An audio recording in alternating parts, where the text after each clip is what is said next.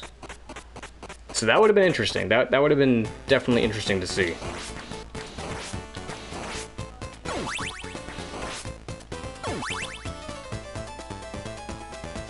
But, you know, currently, as it stands, I don't think Sonya is ever going to be part of the franchise, canonically.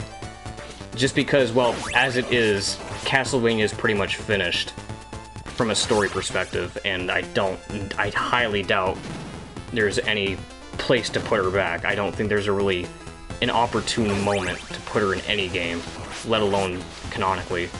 So I think it's kind of like a pointless endeavor at this point. Okay, we're gonna get fucked up. My least favorite stage. This stage ain't too bad. To me, the worst stage in this game was the block falling stage. That's the worst stage in the game for me, just because of how slow and tedious it is. The fact that you are forced to wait for those blocks to fall down, I can't stand it. It just ruins the pace of the game. So I just avoid going there. I love this. I love the music in this stage, for what it's worth.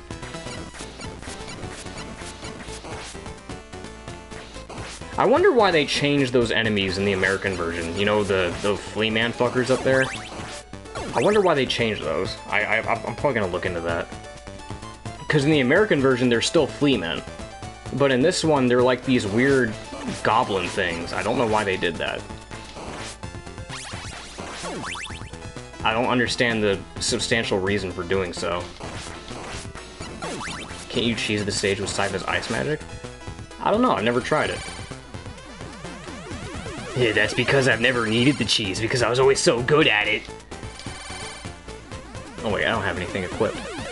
Yeah, I'm just gonna keep it with Simon. Why not? Ah, it hit me in my head. Ah, you had that big wall there for nothing? There's nothing here. My Castlevania intuition lied to me. I'm not picking that up. Because I know damn well it's not going to work against the boss, so why bother? In Castlevania 1 it works against the bosses, so... But granted, yeah, you could cheese the bosses doing that. Again, that's probably why they got rid of it, but still, it's fucking... Who cares? Let me cheese it if I want to.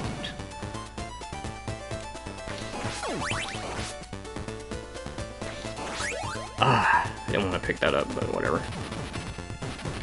Ah, you fucker! I didn't know what I was gonna do with that. Okay, crows, please. You know what, speaking of annoying enemies, I've never found Medusa heads to be that annoying. The more annoying enemies to me have always been the crows and the toads and the frogs and whatnot. Oh my god. Okay, please don't get a game over. That's the last thing I want right now. There we go. But yeah, I've always hated the crows and the frogs and the toads because of how small and agile they are. More so than fleamen. Fleamen are at least a little bit more bigger targets and tend to be a little bit more predictable. Crows and the frogs and shit, I've never liked. The clock only works on bosses and one because Simon is on a league of his own.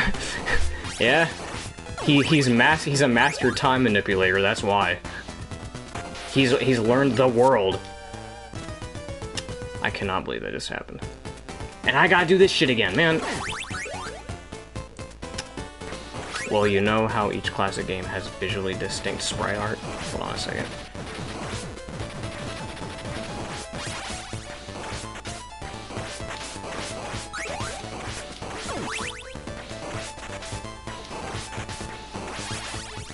Okay, that was aces. Okay, let me read that. Imagine that the fleamen were just to differentiate. Yeah, I guess I could believe that, maybe. If people weren't, you know, privy to Castlevania, be like, oh, are you playing Castlevania 1? I probably should have kept that cross. That probably would have been more practical to use here. Ah, the slowdown. Too much for this game to handle, I guess. All that fire. Oh, that didn't hit him? Come on, man. We got 1 life left. You know what? Do I want to do it? Do I want to use a save state? I'm tired of... I just want to get this over with. We're gonna... Oh, man. I just want to beat the game. Do I want to do it? Do I want to do it? I just don't want to die to a fucking... I don't want to get hit and knocked into the water again and die instantly. I just don't want to do that again, man. Whatever, we'll try it. We'll try to do this without save states. We'll try. Please don't. Okay, at least we didn't fall in the water. Okay, well, one of them's dead. Okay, we got this. Hold on, we got this. There we go. That was easy. Save states, who needs those, right? Who needs those save states? We don't need that shit.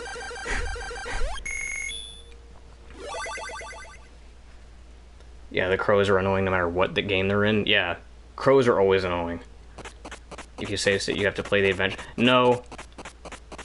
I do not want to play that game. Anything but that. Anything but the adventure, dude. Anything but that. I cannot deal with the fucking... Stage 3 is the worst. I don't want to deal with Stage 3. I don't. I hate it. We'll probably have to wait for this. Oh, here's Aquarius, by the way. Damn my pride.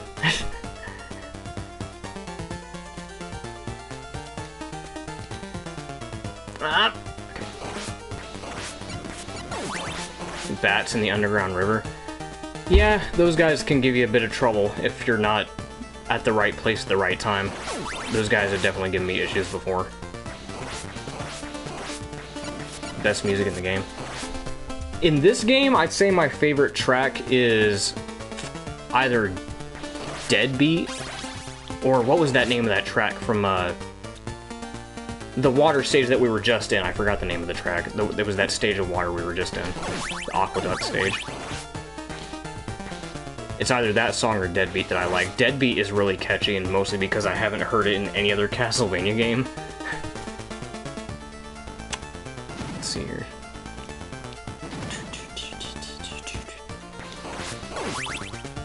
Oh, I didn't pay attention. I thought there was... whatever. I thought there was a platform below me. Why did I should have jumped. Yeah, fuck nut.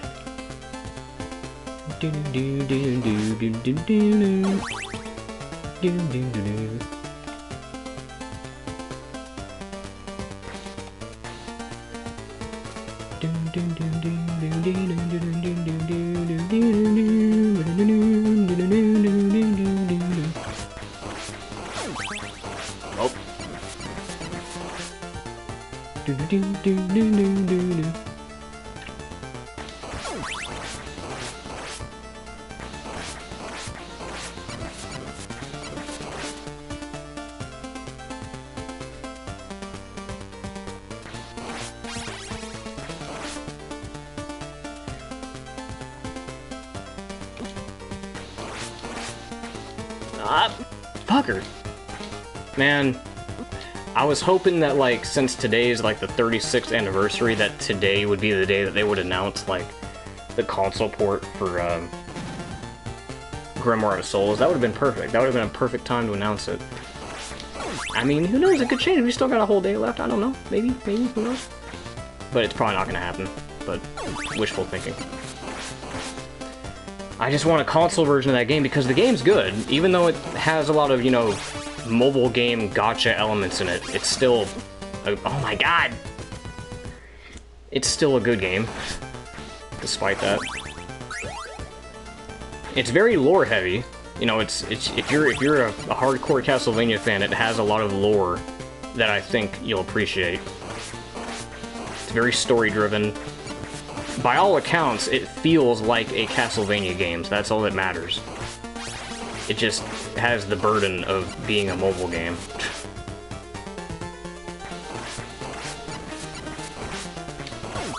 Come on, where the fuck is another whip? There we go. I was like, man, you guys are being stingy with the whip upgrades for a bit. Usually they're faster than that.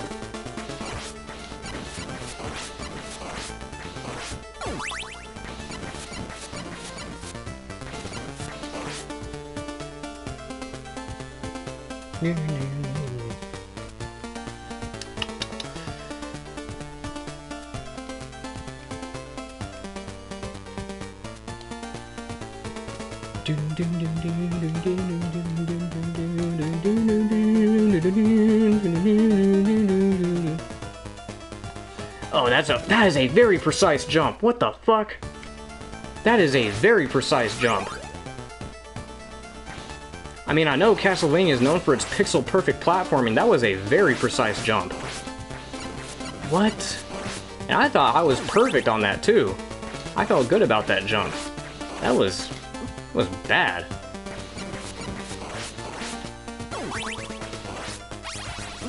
Oh, don't do that. Don't fucking fall backwards into the pit again. No, not into the pit. It burns.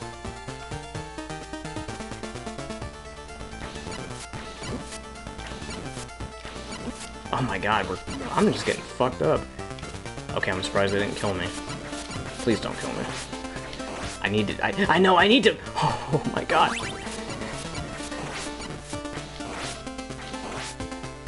I'm doing so terribly. Oh, like, oh, is there meat here? Yes, thank you.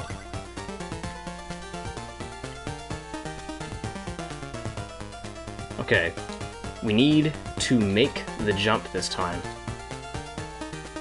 I don't know what was wrong last time. I felt good about that jump. Alright, we gotta be pixel. Dude, I don't know what the dude. That jump is so unforgiving. I've never had that problem before. What the fuck? Dude, why is that jump so hard? Usually I'm good about doing pixel-perfect jumps. What is wrong with that platform? That's bad. That is a very, very, very pixel-perfect jump. Like, that might actually be pixel-perfect. That's bad. Holy hell, dude. I fucked up that jump twice.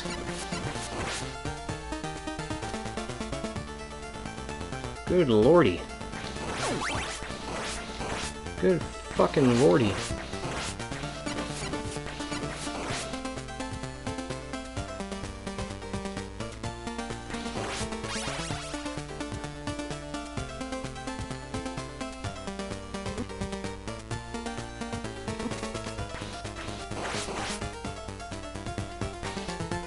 Oh, you fucker!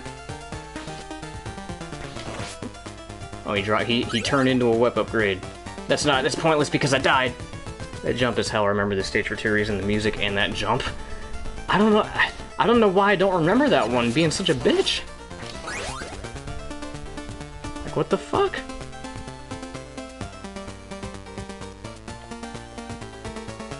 Golly. Golly, dude. That jump is abysmal. I can't believe that touched me. Alright. No, you fucker! I knew I was too fucking late for that. I am doing terribly. Back to Simon's Quest Remake talk. I remembered someone saying that it would be interesting to see what the game redone as a Metroidvania. It already has Metroidvania elements into it, so yeah, it would be interesting to see if they could remake that into a Metroidvania-style game. Which made me think, I'm not taking that risk. What if said remake started the same way Symphony did with Simon's Quest Remake?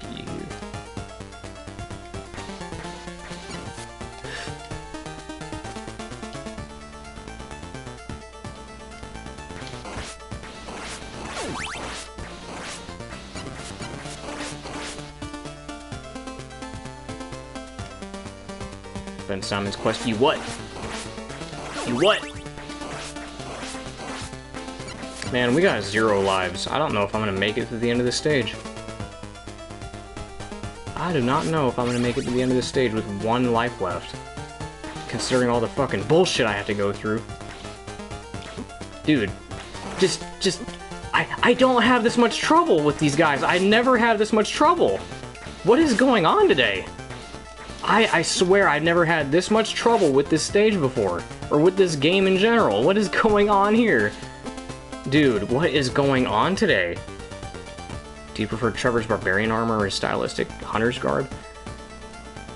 I'm honestly mixed on that. I've always been mixed on that because I do rather like the barbarian look, but there is that kind of like regal, gentlemanly look that I kind of associate with the Belmonts.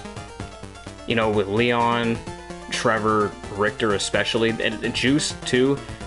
The Belmonts always typically have this very, you know, noble, you know, very fashionable, regal attire that you associate with them.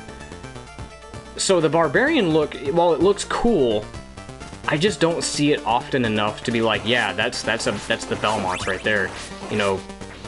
And part of that is probably just because, yeah, I'm used to seeing Leon and Richter so much, and they usually have like the more stylish looking outfits. So I'm mixed. I'm a little bit mixed on it.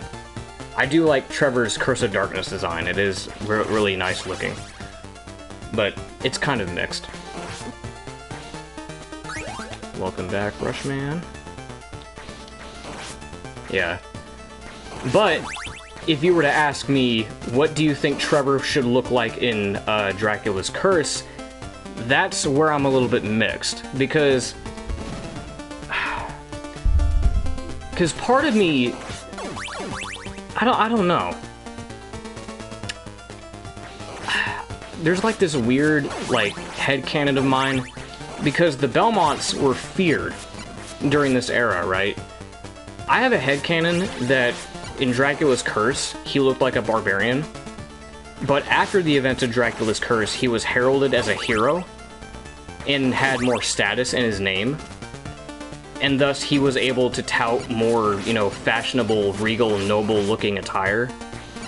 So he was able to look more fancy because he was respected as a hero. That's my headcanon anyway.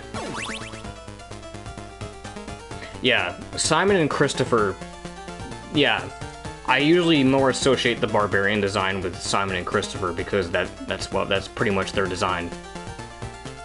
But everyone else though, like Leon, Richter, Juiced, Julius, all have such fancy looking designs to them. It's like, okay, this jump. Go! Okay, holy hell. Good lord, that jump. Okay.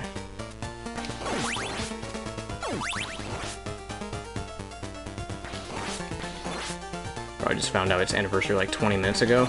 Yeah, it's the title of the stream! The title of the stream says Happy 36th birthday! It's 36th.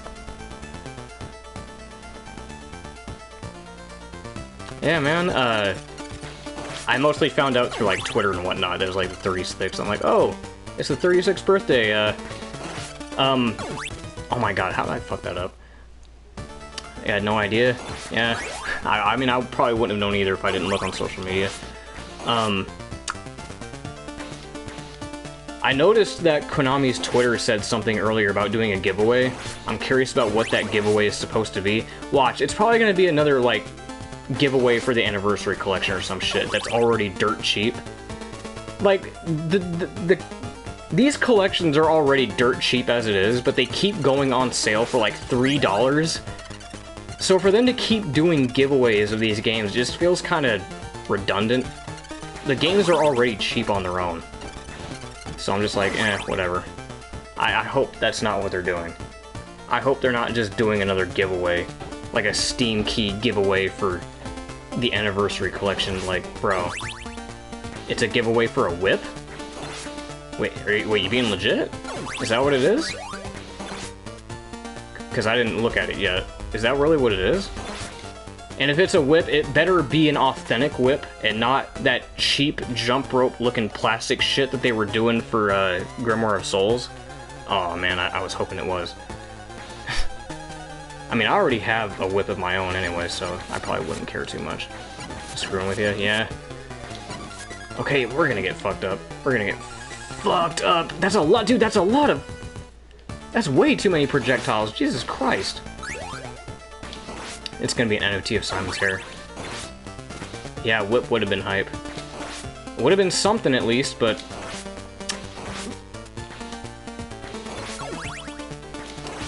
Well, we already know that NFTs aren't out of the question, considering that that's what they based their whole 35th anniversary off of. So, you know what? If they do NFTs, I wouldn't be surprised, because that's what they did last year. That's what they fucking did last year, and Lord knows that went so well for them because they made money off of it. There were actually fucking suckers who bought that shit.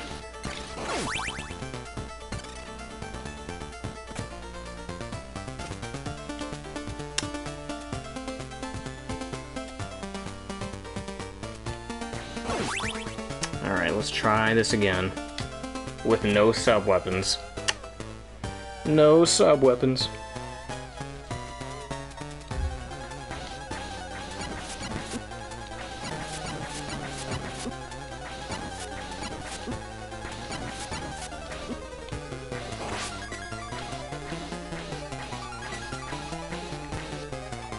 This is a pain in the ass. Oh my god, what? I ducked! I fucking ducked, dude! Oh, why? I wish this thing had a rewind function like the fucking other collection did. And watch, now we gotta redo the whole stage again, guys. We gotta redo the whole fucking stage again, guys. Why is this stage giving me so much fucking grief? Look, I'd rather be doing this stage than the fucking block falling stage, dude. I hate that stage so much. I'd rather be doing this than the block falling stage. I hate it. I don't know why this stage is giving me so much grief.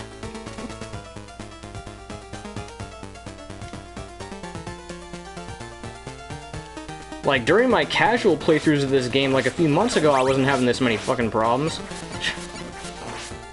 That was probably because I wasn't streaming, and that probably was because I wasn't chatting to a bunch of people trying to talk.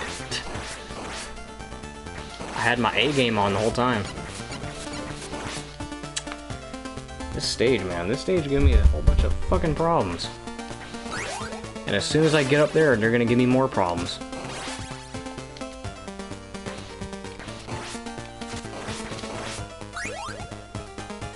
Just fucking, just stop.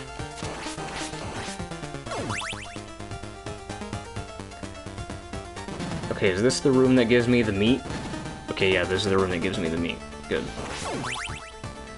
Who's your favorite party member in this game? Probably Sypha, just because of how OP her magic is. I would have said Grant, just because of, you know, favorability, but, you know, he's not terribly useful to me. At least I don't think so. He's cool and all, but he's not cool enough for me to main him.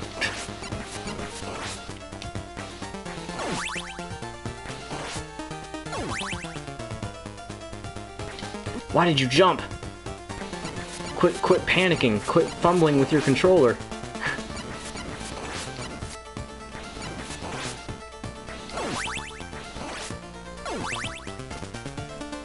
Alright, let's get this meat.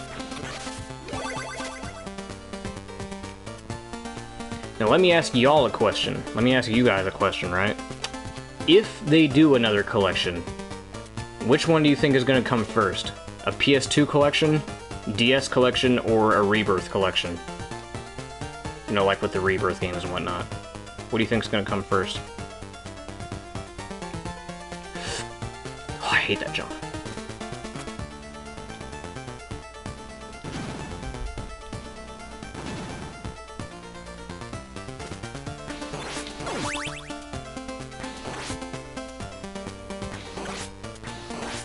Lament of Innocence, Curse of Darkness.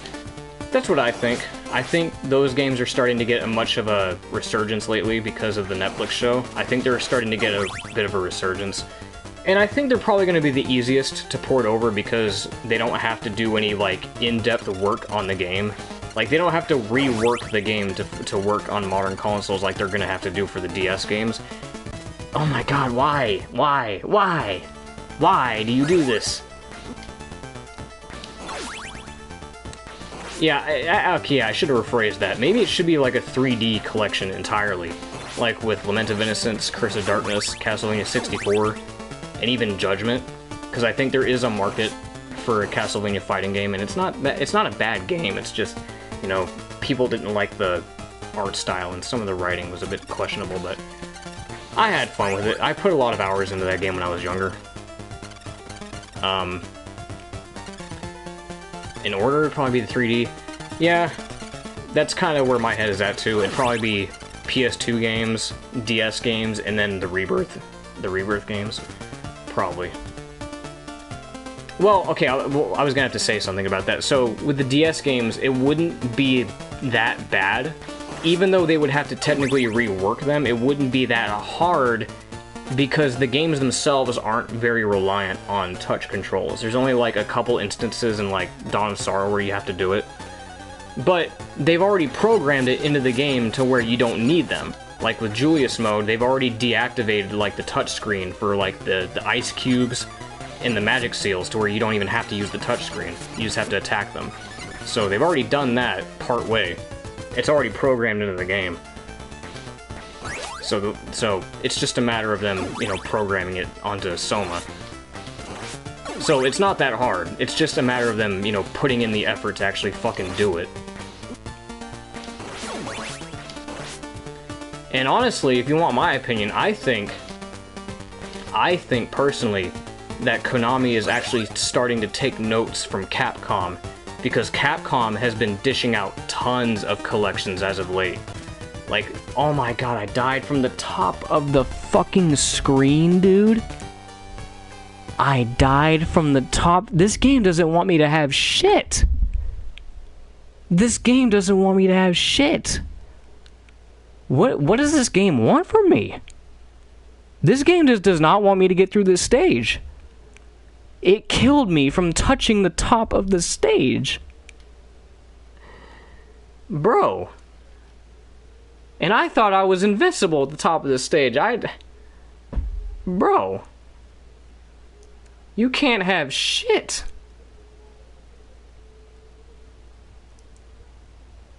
That was cheap. I didn't think that would kill me. The top of the stage doesn't kill you in the first game.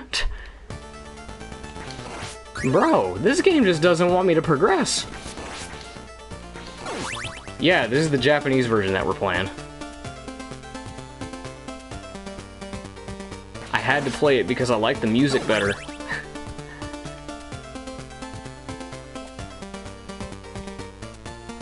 I like the music better, man. Fuck.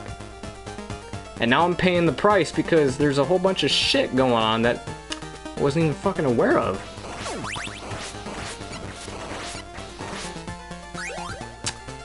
What the hell are Alucard and Dracula even wearing? I actually like, you know what?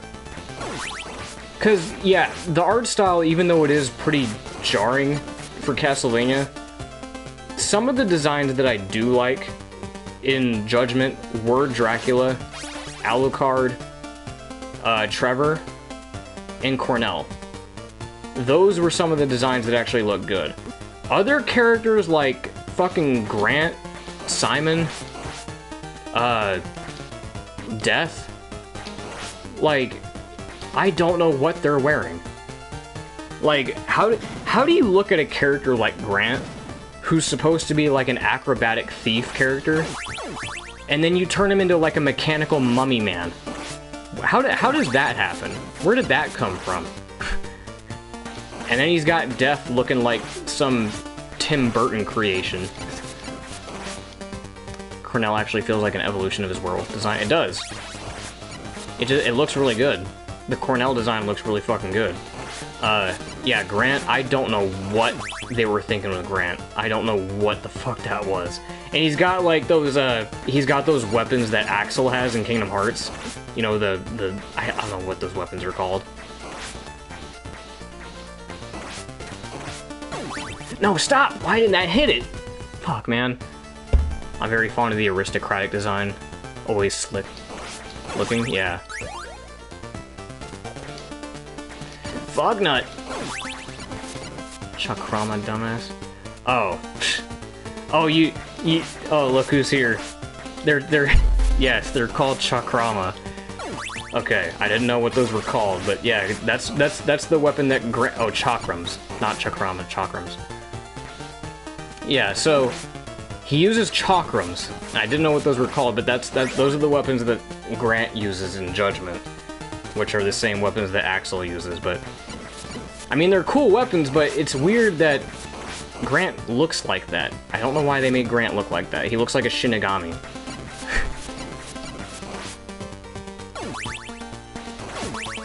Looking like a nobody. Death looks like a nobody. Death looks like a Kingdom Hearts villain. He looks like a Kingdom Hearts design. Let's see here. I actually thought Death looked cool. Looks different. I mean, yeah, he looks cool. It's just, he looks kind of weird. He looks like a fucking praying mantis. He looks like a Tim Burton praying mantis. That's what he looks like to me. But yeah, Chakrams. I did not know what those things were called because I'm not fluent in Asian weaponry.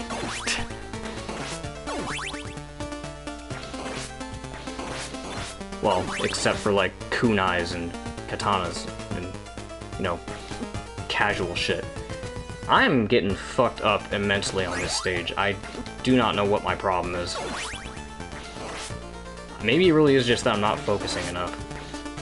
I might have to look away from the chat for a bit if I have to, because good god. Halberd? Halberd? Is Halberd Asian? I thought Halberd was like a European weapon. It's like a polearm. Is Halberd Asian? They did Lacard though. Oh yeah, dude. Eric Lacard. I don't know whose decision that was to make Eric Lacard a kid. That irritated me. I would have liked to have been able to play as Eric Lacard as a proper adult. Yeah, I thought so. Halberds are European. Get good, you play this game. You fucking play this game and tell me to get good. You play this game then, buddy.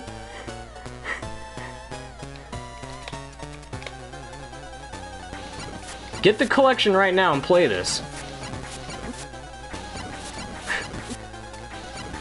I mean, I know you played the other Castlevanias, but I don't know if you played this one.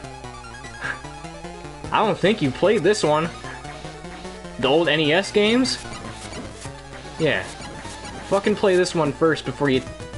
Bro, I'm about to start putting up fucking save states. I'm getting sick of this shit. I'm getting a little bit sick of this shit. I'm about to start fucking putting up save states. Should have been Eric from Bloodline. Yeah, dude. Imagine... I would have been curious to see what his design would have looked like, too.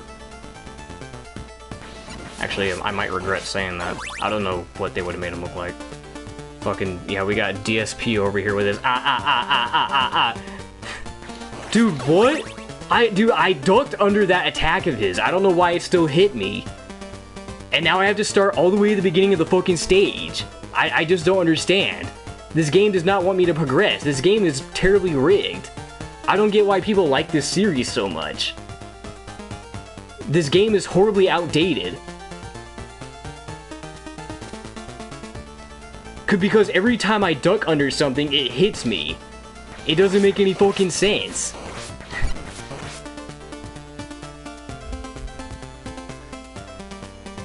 This is like the third time I've got a game over in this stage. Like, something is wrong here, and it's not me. It's this game's fucking poorly shitty designed gameplay. Gotta go have a good stream. Alright, Nick. Catch you later. Catch you later, Nick. Shanoa was a nun? Yeah, she was. They made her look like a nun. Which I thought was interesting. That was a unique design choice to go for her. She looked good. It was a good design. But yeah, she was a nun. She was a sus. She was a sus.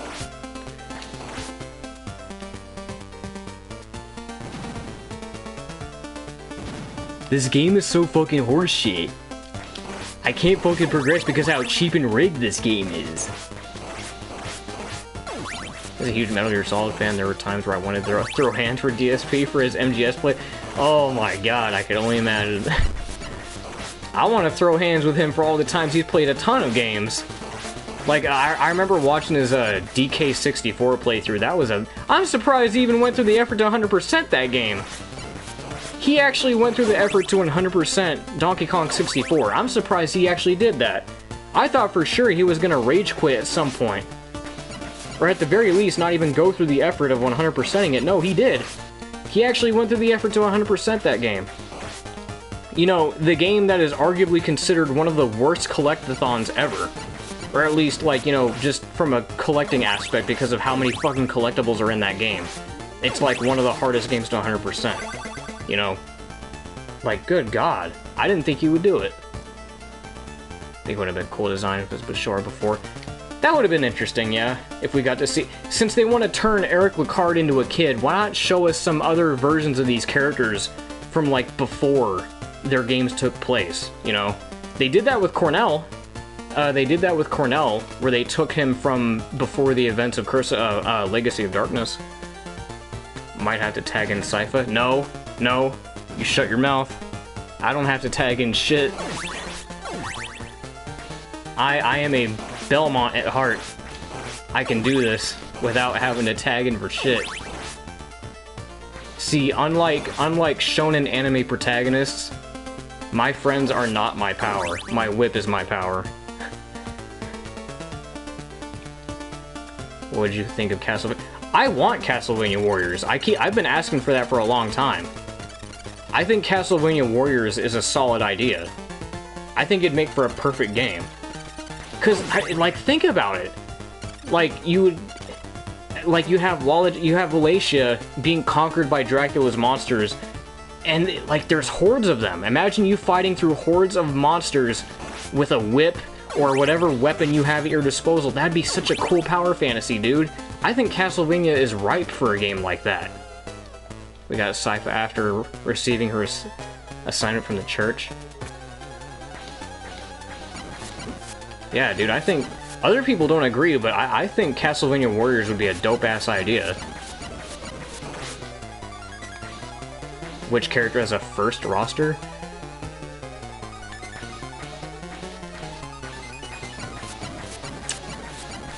Well, first and foremost, I want to have a game with all the Belmonts. Every Belmont. Because to this day, we still have not had a game where we've had all the Belmonts in one game. That has not happened yet. We have not had a single game where we've gotten to see all the Belmonts in action. That has not happened yet. Not even in Harmony of Despair, not in Grimoire of Souls, none of them. We have not seen a game where every Belmont was on screen. So I think that would be a perfect opportunity to have a game where you could play as all the Belmonts. That would be a perfect opportunity. So that, first and foremost, give us all the Belmonts. Well, actually, you know what? All the Belmonts, it should be every playable character from the series. Every playable character. So Hector, Rick, you know, Hector, Soma, shonen anime protagonist here. Yeah, Soma, Hector, what else was there? Cornell, Nathan Graves, Reinhardt, Shinoa, pretty much all the characters that have been playable in some fashion. Hell, maybe even Yahim. Put Yahim in there.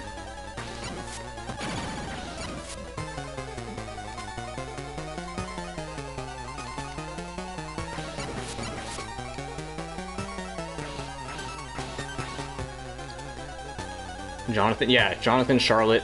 Just get all the characters in there. Yeah, yes. Put Sonya and Reinhardt in there. That'd be a good opportunity to bring back, you know, forgotten characters like Sonya and such. Grimoire of Souls for Switch. Yeah, I know. I'm still waiting on that. Still waiting on that. Still waiting for that Grimoire of Souls console port. Oh my god, I'm gonna die! Eventually, most likely. Yeah, I mean, it is an eventuality. We know it's gonna happen. It's just, I'm tired of waiting. And today would have been a good day for it. Because the game's done. The game is officially done. Like, they stopped updating the game like a couple months ago. The game is finished. So, it really is just a matter of waiting for them to give us the final game, so...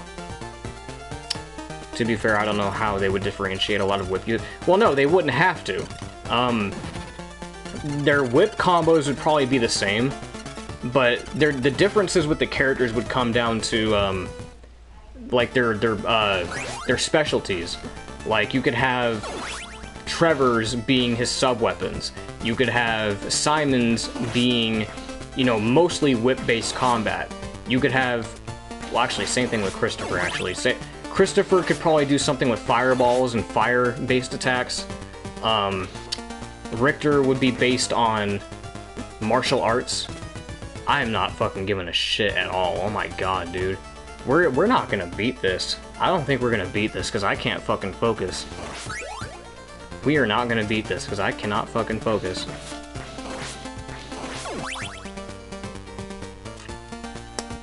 I might have to stop looking at chat, because this is like the 4th time we got a game over. I cannot fucking do this shit. This is ridiculous. This is getting really fucking annoying. Like, I cannot believe we're still here in this fucking stage right now. We should have beaten the game by this point, frankly.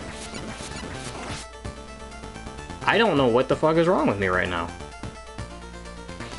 This is getting fucking sad. This is getting really, really fucking sad.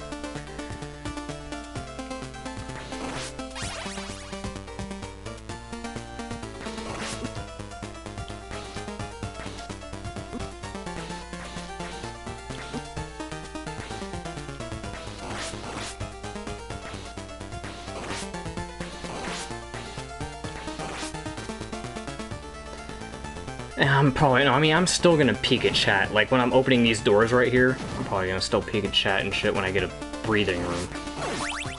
But it's like, good lord, I really, really need to focus, because I keep dying in this stage when I shouldn't. Let's see. If I get holy water, I need to keep that. Oh, actually, no. Would the cross be better? I think the cross would be better in this situation here. Focus up if you need to, man. No worries. It's like, dude, I don't think I've died this much in this stage before. This is crazy. They call it Let's Player's Curse. Except we're not doing a Let's Play, we're doing a stream. So that term is outdated. I'm not busting out Sypha. I can do this. I've done it before and I can do it again.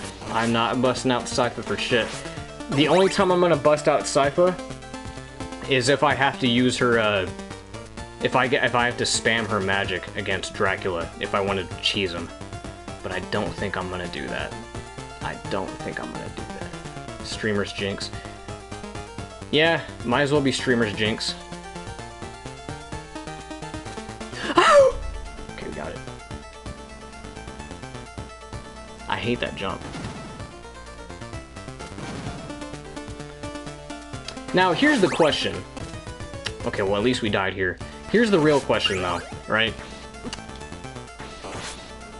What collection would Castlevania Chronicles fit in? Because I'd like to see that game come back. I'd like to see that game get re-released. What collection do you think Chronicles would fit in?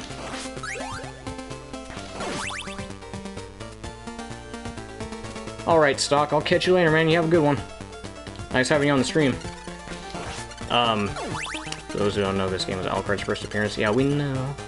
Yeah, Multiverse Chronic. The Multiverse Chronic. What? What? What? Would probably under Rebirth. Yeah, probably. That'd probably be a good place to put it. Konami has 100% forgot that game. Pretty much. I don't, like... I want to replay Castlevania Chronicles again, bro, but it's like, I don't know when they're gonna bring it back. Or how they're gonna bring it back. Okay, can we please beat these fuckers now? Can we stop dying to these fucking assholes, dude? Nope, we're gonna die again. And we're gonna try again, and we're probably gonna die again. Because, for some reason, this stage does not want to give us any sub-weapons. I don't know why. I don't know why the stage is not giving me... We're gonna die again. We're gonna get another game over. This is... I might... You know what? No. I'm gonna save state again. That's what I'm gonna do. I'm going to save state. I don't care at this point anymore. I don't care... Like, I'm not ashamed at this point. I'm tired of this. This has gone on long enough. We've already game overed here like 3 times. I'm gonna save state. I'm sick of this. I shouldn't have to do this, but it's forced my hand. I'm sick of this. Normally I wouldn't have to, but that's what this game apparently fucking wants from me. If I want to succeed, if I want to progress past this goddamn stage, I have to do it. People want a DS collection, but how would Don... It's okay. I've already explained this, but the way DS collection would work, here's the thing. With Dawn of Sorrow isn't that hard to get to work, right? Because the only touch-reliant controls in that game are the magic seals and the ice cubes, okay? Now, that game already has it programmed to disable those in Julius mode. Because in Julius mode, it bypasses the magic seal and you can destroy the ice cubes just by attacking them. So all they would have to do is program that feature to Soma. That's all they would have to do. Just program it to where Soma's playthrough doesn't have the magic seal or the ice cubes, right? That's all they'd have to do. And the only other instances of touchscreen control are in Portrait of Ruin with the Sisters mode, which I'm sure they could probably just work it out with the analog stick or some shit like that. They'll be able to do it, trust me, it's easier than you think. The Castlevania games are not very touch-reliant on the touch controls. They're not. Alright, we're gonna save state. I'm not doing this. Because I know I'm gonna die here again. Yeah, they did. That's precisely my point. They were able to get the Mega Man games to work just fine on consoles, and those are the DS games. So if Capcom can do it, there's no reason why Konami can't do it either. So Capcom just proved a point. Alvis had teleport. Yeah, he does have teleport. That's true. I wonder how they would do that. That is tricky. I wonder how they would implement that feature. Maybe they would just assign it to a button or something. Maybe the analog stick or something. I don't know. Or maybe they'll just scrap that move entirely. I don't know. But I know it's not imperative to beat the game. There's nothing in the game, or in the games, that are imperative to beating the games, except for the magic seals. But like I said, the magic seals already have it programmed to where you can bypass those. That's already programmed into the game. So, other than that, there's not really an instance in the games where touch controls are required to beat the game. Save state.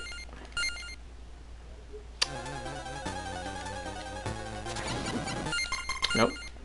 I'm gonna try not to take any hits. I need to save all my health as much as I can. Okay, whatever, we'll take that hit. Alright. Now we got the Cyclops fucker coming out. I can't believe I have to resort to using save states, but this game tried my hand.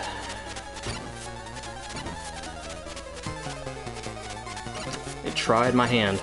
I did not want to have to do this, but after getting 3 game overs in this place, I'm not dealing with this anymore. I just want to move on. I looked at the Alucard plush, and I was considering getting it. I've had my eyes on it for a while. But it was a pre-order, and that's what kept me from buying it, was because it was a pre-order, so I didn't bother investing in it just yet. So, maybe I'll find one on eBay when it drops. Oh yeah, I saw that. But I'll probably just wait for it to come out on eBay, and I'll grab it, because I don't want to deal with the pre-order nonsense. Same thing with the Castlevania Requiem box set from Limited Run Games. I'm just gonna wait for an eBay listing for that until I get it. I don't want to wait over a year for something to show up and hype myself up again. I don't think we're gonna get a Soma plush. You already know that's not gonna happen. In order for a Soma plush to happen, we'd have to get a Simon plush and a Richter plush.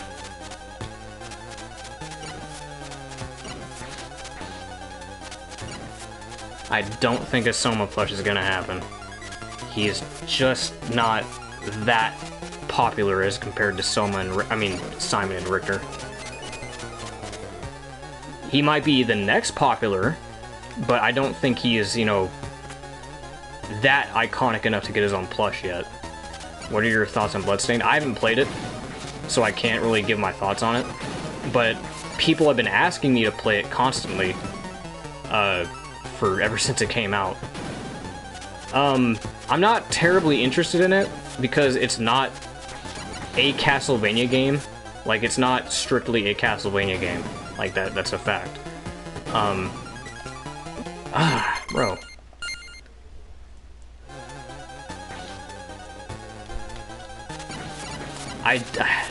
I know, like, I know you're obsessed with Soma, but I don't think that's gonna happen. I genuinely don't think that's gonna happen, right? But yeah, it's not really been on my radar. It's not something that caught my interest. Like, yeah, I know it's made by Koji Igarashi, I know it's, like, supposed to be a spiritual successor to Castlevania, but it's not Castlevania. That's the thing. It doesn't share the name with Castlevania, it's not the same story, it's not the same lore, it's not the same gameplay. Like, I know it's a Metroidvania, obviously, I know it's a Metroidvania, but I like Castlevania because it's Castlevania. Like, everything about it. Its music, its artwork, its gameplay, its story, its lore. It's very specific for that reason. I'm not just gonna play a Metroidvania just because it's a Metroidvania. Right? Here I am waiting for Lament of Innocence merchandise. Seriously, give us some, like, statues of Leon and Matthias and Yahim. Give us some stuff of that, man. Give us merch of those games. Like, y'all only want to do merchandise when it comes to Symphony of the Night, and, like, can we talk about that? Why is it that the only merchandise that this franchise gets is for Symphony of the Night? Why? Why is that the only game that this franchise gets merchandise for? Every time. It's always Symphony of the Night. All of it. Yeah, first 4 figures really does need to chill with the Symphony of the Night statues. They got like 4 of them. And then I think Figurama's doing one too, with like a... They're doing a statue with Alucard and Richter at the same time. And that one's like over $1,000, but like, bro, why is it always gotta be fucking Symphony of the Night?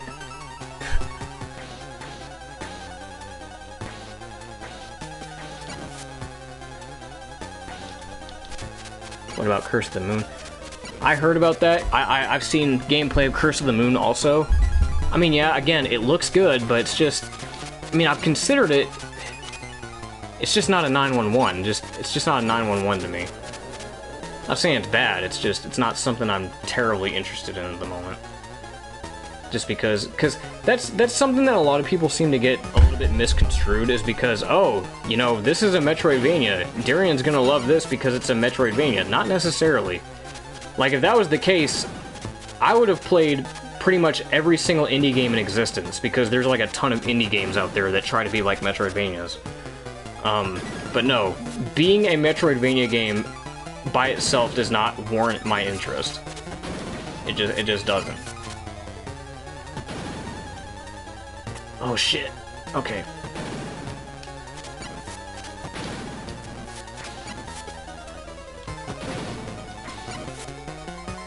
You fucker. Man, I didn't think he was gonna shoot fireballs. God damn it.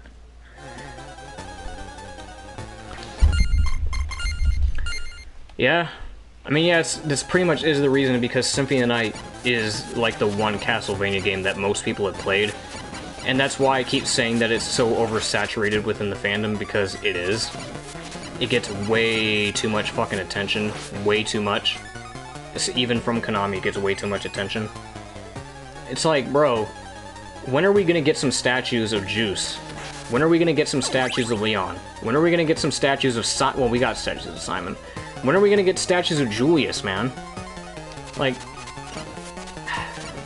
And the only reason why we're getting statues of Julius and Richter is because of Smash. I know that's why. I know that's why we're only getting statues of Simon and Richter's because of Smash.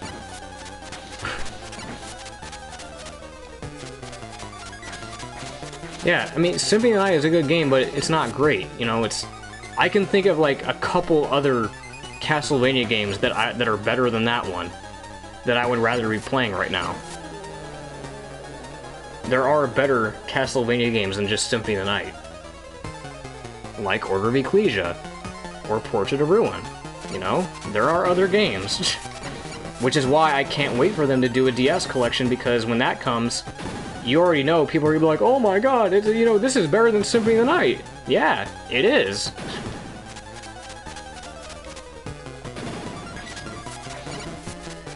Yeah, and you know, the thing about that, I remember before the Netflix show, that was the only thing that really had to worry about when it came to the fandom. That was the only thing we had to worry about for a long time, was that, oh, there was only one distinction. You had the games, the fans of the games, and then you had fans of Symphony of the Night. We called them Symphony of the Night fanboys, or Symphony of the Night tards. Because that's what we had. You had the fans of the games, and then you had the people that only played Symphony of the Night. But now, we've got three distinctions. We've got the fans of the games, we've got the Symphony of the Night fanboys, and now we've got the Netflix fans. So now it's like, well, now... yeah. It used to be a simpler time. It used to be a simpler time to where we only had to worry about people that only played Symphony of the Night. But now we've got a bigger problem. Now you can say that you're a Castlevania fan without having played the games at all. Even Symphony of the Night. You can just watch the show and just say, oh, I'm a Castlevania fan. But you've only watched the show.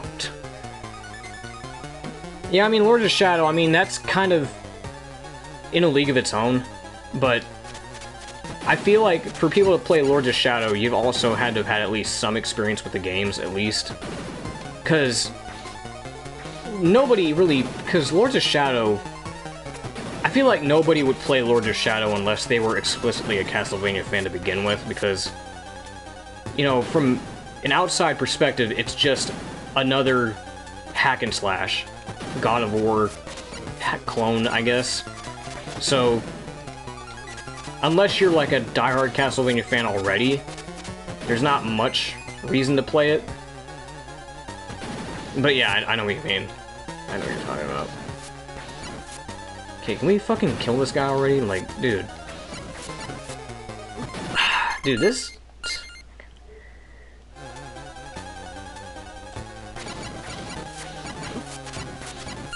I need to make sure I'm not taking any damage from any of these guys. Hold on. We're gonna be doing this for a bit. That's saying if you're a fan of Super Mario but you only watch the Super Show. Exactly, that... Like, what kind of shit? Dude, I would be flabbergasted if I met somebody that said that they're a fan of Mario, but have only watched the Super Show. That would be interesting to see somebody like that.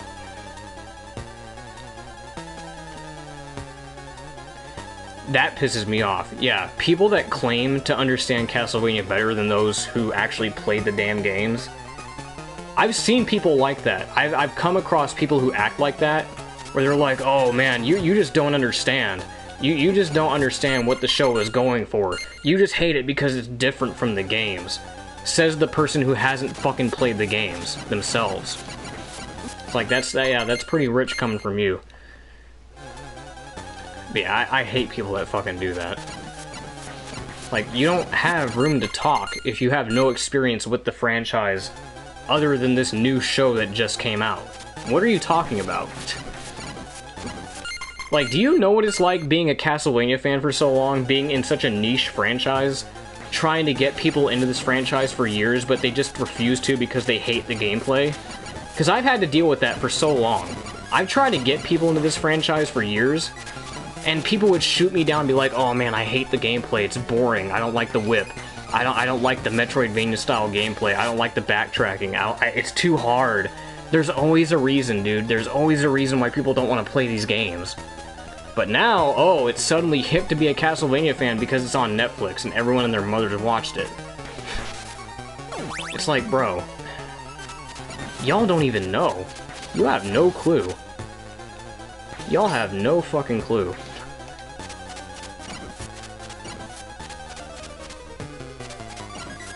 Yeah. I actually know someone like that, as a matter of fact. I know someone who has only watched the show, and, like, they talk about the show at, like, a matter of fact. They always talk about it in such a matter-of-fact fashion, where they're like, oh, you know, because Dracula's like this. Everyone knows Dracula's like this, and Trevor's like this, you know? And they talk about the games like it's, like, a second, like, an afterthought. You're like, oh, yeah, well, he's like this in the games. It's like, eh. But I haven't played the games, so I wouldn't know, but I know that they're like this in the show. Like, yeah, well, it would help if you played the games, and you'll have a little bit more perspective on it. You thinking about that?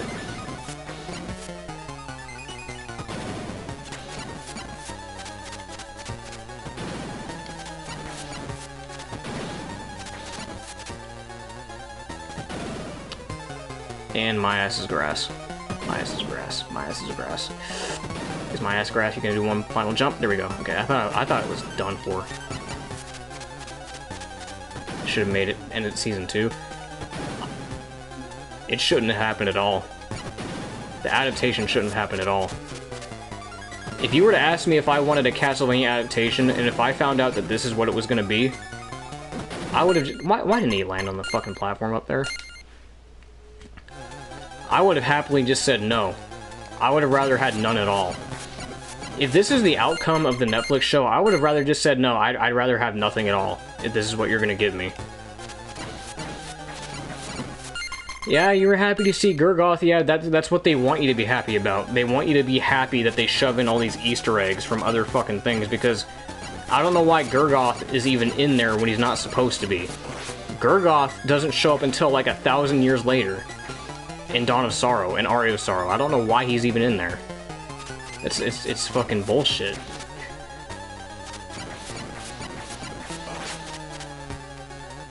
It's just an Easter egg. It's a shameless plug. It's fan service. That's all it is, and it's not even the good kind of fan service because they know what they're doing. No, you want to know how to do fan service right, you need to actually do, like, lore consistencies. You need to shout out the lore. Well, it's not really a misspelling, it's because, you know, it's the Japanese thing, where, you know, Gurgoth, it's a common Japanese spelling typo thing, where they always, like, S's are always replaced with TH, R's are always replaced with L's and whatnot, so they call, because, like, if you were to say Gurgoth in Japanese, it'd probably be like, Gurgos. It'd probably be like that. They'd probably say it like, Gurgos. It's just a Japanese thing. It's not really a misspelling, it's just something that you gotta expect with Japanese audiences. Yeah, Grimoire of Souls had great fan service because of its character interactions and actually attention to the lore. Yeah, see, Belmont versus Belmondo, Marth. You get what I mean. It's just a Japanese thing.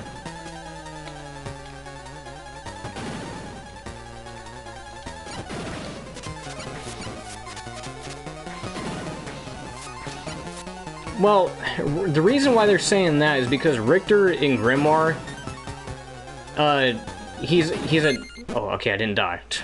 I thought I was really gonna die there. It's because in Grimoire of Souls, I'm gonna save state right here, actually. See, he even knows about the Fernandez thing, see? In Grimoire of Souls, Richter feels like such a downer. He's got a lot of self-loathing.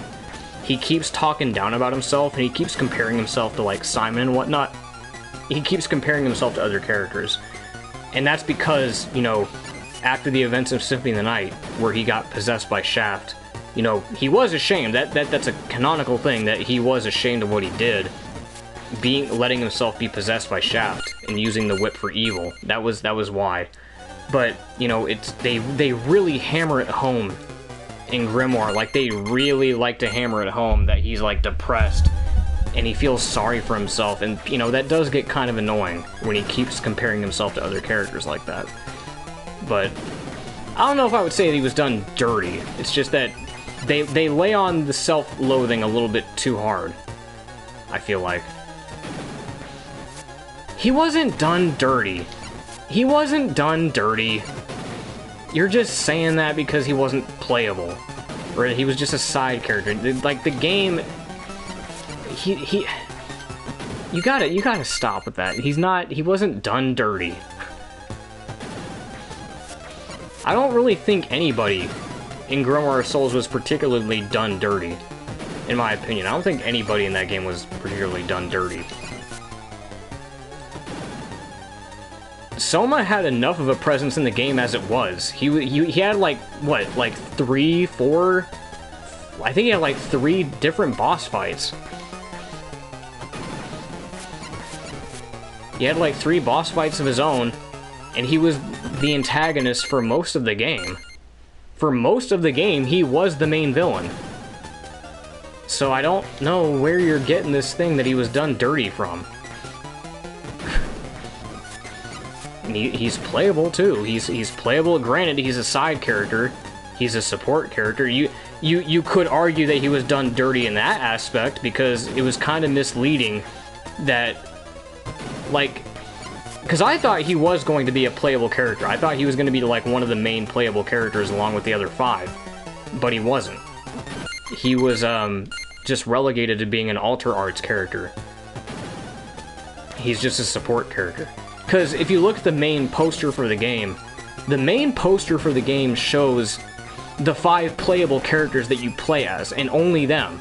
It only shows the main characters that you play as. And on that poster, Soma's there. Soma is on that poster. So logically, you would deduce that maybe, oh, he would be playable just like the other 5. No. He's a support character for some reason. I don't know why they did that. I think it would have been better to make him a fully playable character, but whatever. I mean, you keep bringing that up, but I don't really think that necessarily means anything, but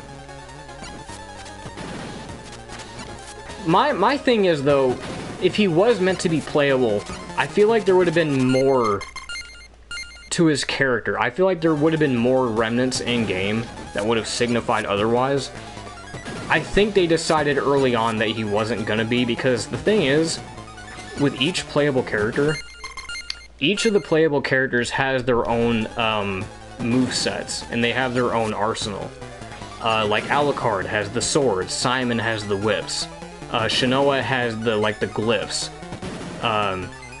Maria has the birds, and Charlotte has the books, right? So they all have a gimmick of their own. But Soma uses a wide variety of weapons. So it's very difficult to kind of make an arsenal for him. Like, would you make it to where he could only use swords? Would that be a thing that you'd want to do? Or would you let him use everybody's weapons? Because I thought that was what they were going to do. Like, if you beat the game, they would give you one final unlockable character in which you could utilize everyone's movesets and arsenal. And we finally beat him. We finally beat the fucker. And we almost got a timeout. We almost got a timeout. That's crazy. We almost got a timeout. Well, we're almost there. Finally. Oh look, we're at the first stage of Castlevania 1. God, oh my god, dude.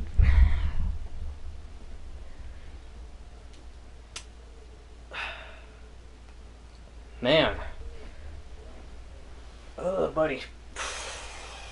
Gotta stretch after all that.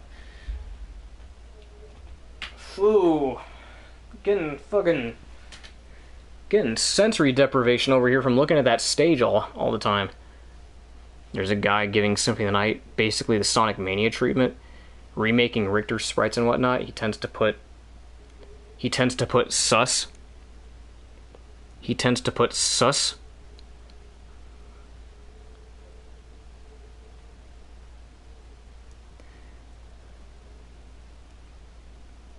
I know there was a guy who did like a Genesis version of the game, like they try to make it look like a Genesis game.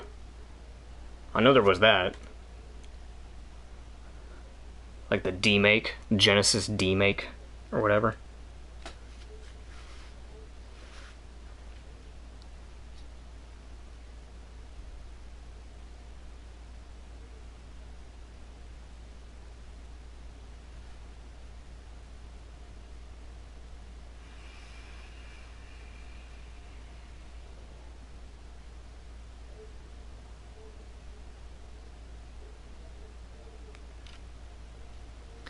When he upload, he tends to put sus thumbnails when he uploads something new.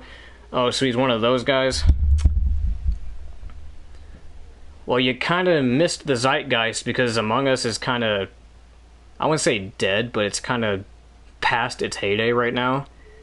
You kind of missed it in 2020, like 2 years ago when it was really popping, but I mean, it's kind of late for that now, but I mean, I guess there's still people playing it. Alright, let's do this. Let's wrap this up.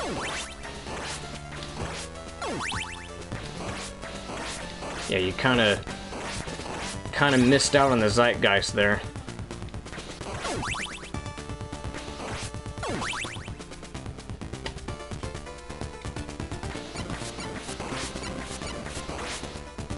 Symphony Night Hacked is the name of it. Oh, okay. Because I've heard of that. I've heard of the project. Yeah, okay. I've heard of it. Symphony of the Night Hacked. Okay. Imagine a Castlevania DLC. Why would I want to imagine that? Actually, speaking of DLC, or I guess, we got Castlevania coming to Brawlhalla, which I'm hyped for because I've played Brawlhalla before, and it's decently fun. They look good.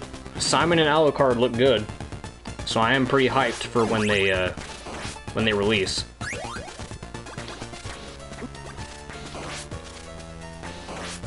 Simon gets to be in 2 fighting games. That's crazy. He gets to be in Smash and Brawlhalla. I mean, yeah, well, okay. It's not... Okay, so here's the thing about saying it's a Smash clone, right? I know people keep saying it's a Smash clone, but Brawlhalla... You can't really say that, because here's the thing, right? Smash doesn't own the idea of platform fighters. That's what it is. Brawlhalla is a platform fighter. Okay?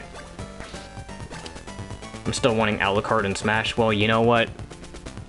The best we can give you is Alucard in Brawlhalla. But, no. Smash does not own the concept of, platform fighters.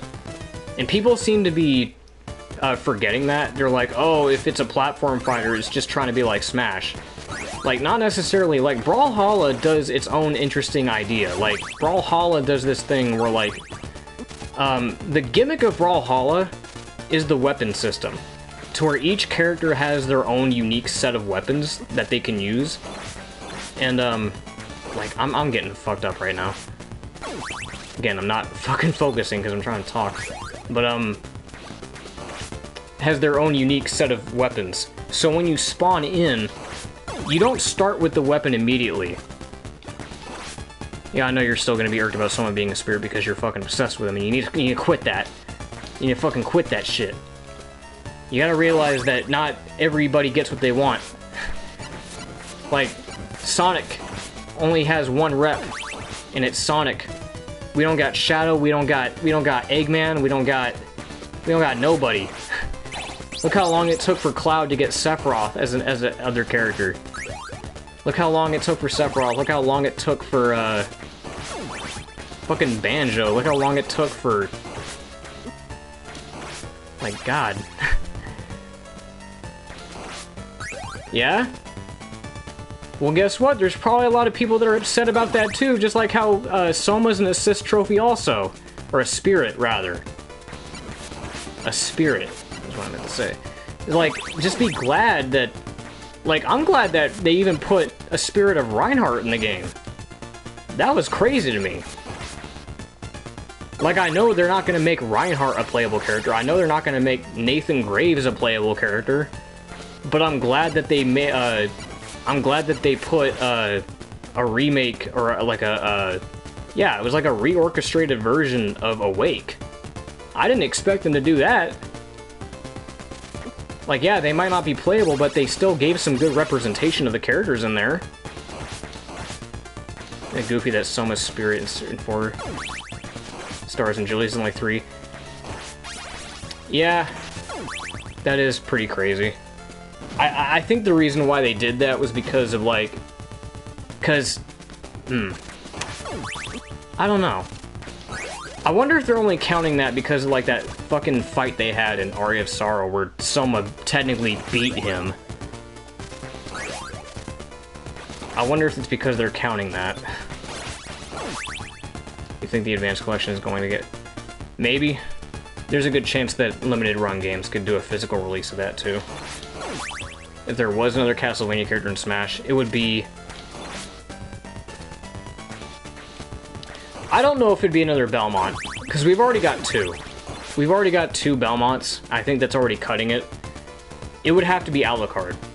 It would have to be Alucard, in my opinion, because when it comes to iconic characters, I feel like Alucard would have to be the next playable one. And if not him, then it would maybe be Soma, if it wasn't him.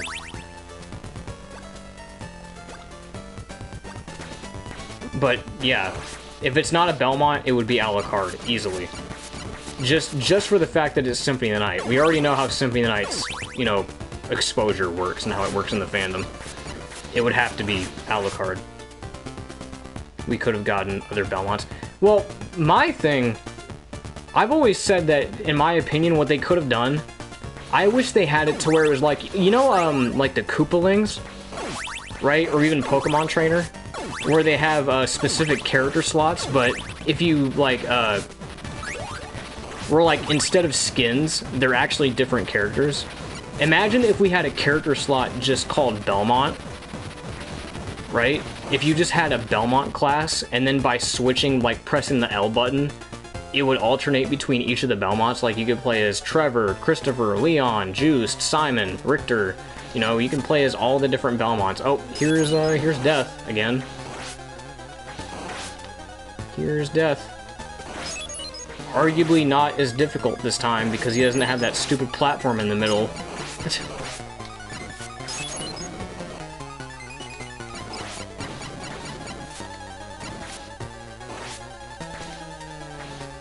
But the caveat to that is that he has a second phase. Yeah, there he is.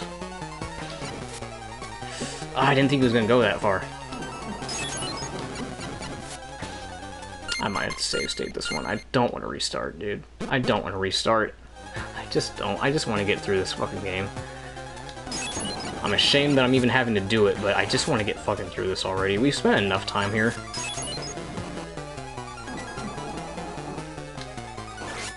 We've spent more than enough time on this fucking game as it is.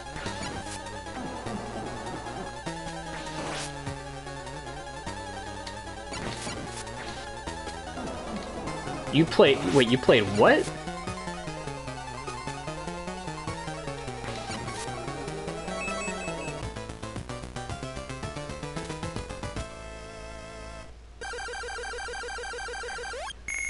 Oh, you're talking about Hero.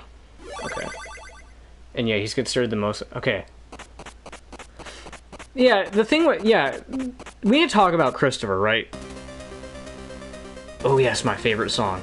I forgot that this is in the game. Yeah, I love Riddle. Riddle's a good song. And every time I hear Riddle, I always think of the final boss in the final Dracula phase in Adventure Rebirth. Let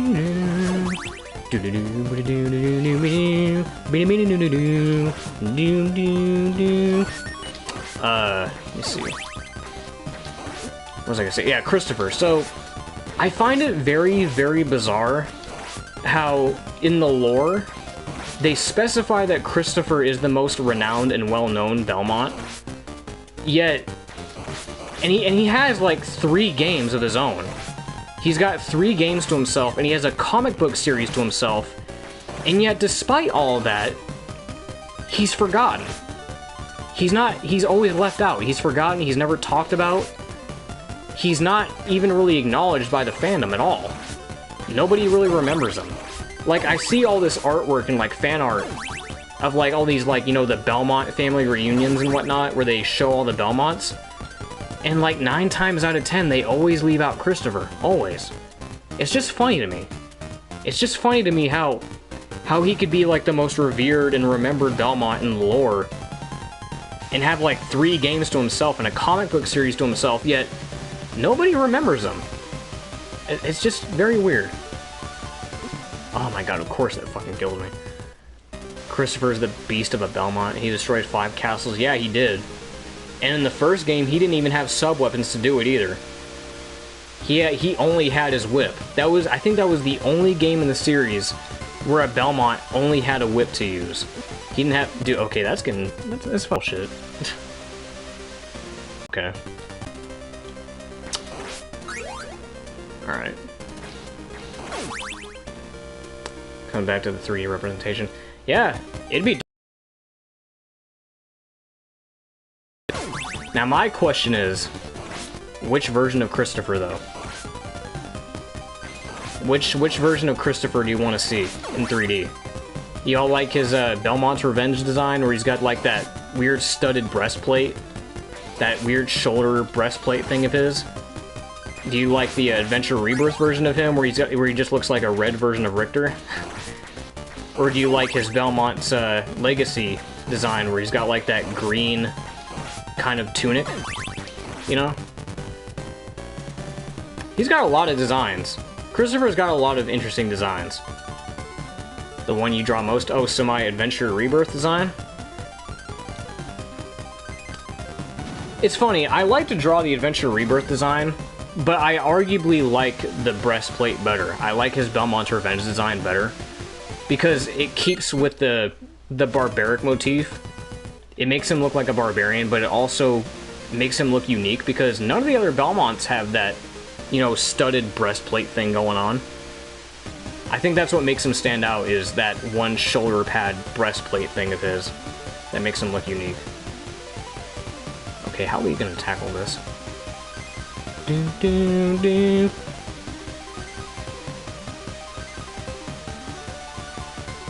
Okay, that thing can go all the way up. Okay, go. Oh, you fucker! Okay, I thought that was too early.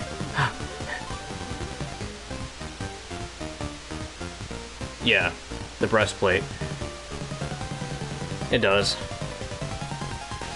Okay, now we're in this room. It's a pretty looking room. I like the waterfall effect in the background, but good god, this room is pretty hard.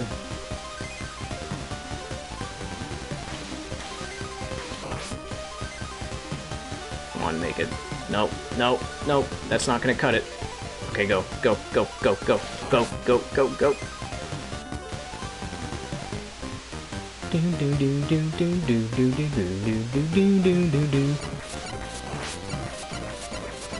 I just realized I don't have any whip upgrades.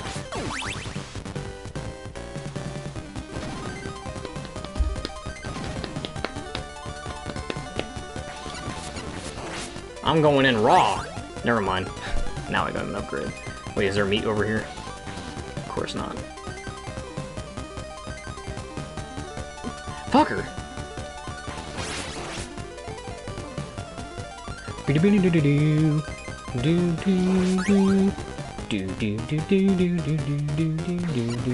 Oh, this is the room that goes... Yeah, this is the one that goes up.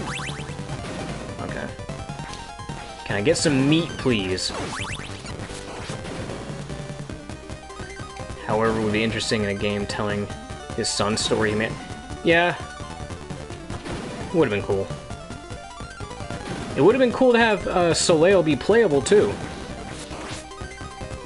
Would have been cool to have him be a playable character in that game. That would have been interesting, but maybe they couldn't because of the limitations of the Game Boy. I don't know. Fuck, fuck, fuck, fuck, fuck, fuck, fuck, fuck, fuck, fuck, fuck, fuck, fuck, fuck, fuck, fuck, fuck, fuck, fuck.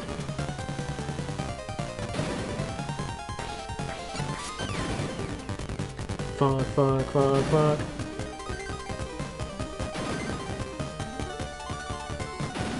Okay, where do we want to go here? Oh shit. Gotta be careful.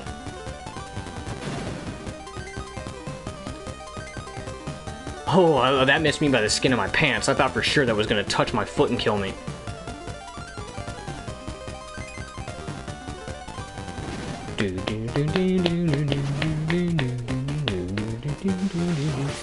I think I'm gonna die in this room. Because we got crows! And fishmen! Mermen, rather. The Best Buy exclusive is... You bought the Best Buy version? You didn't order it directly from Limited Run?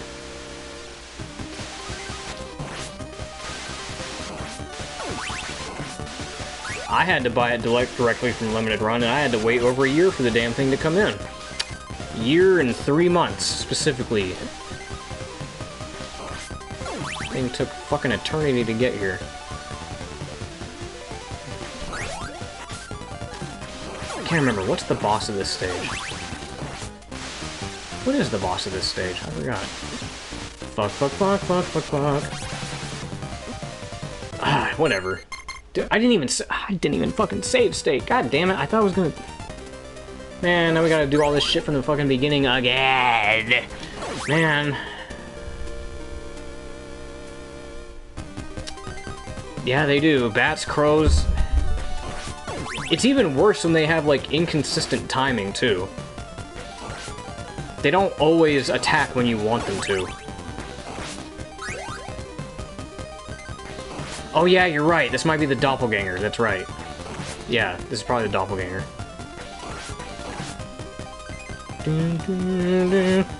Fuck. Man, they're lucky that I like this song, otherwise I'd be double pissed right now. Mermen are my favorite monsters. Yeah, I'd say mermen are some of my favorite enemies to kill.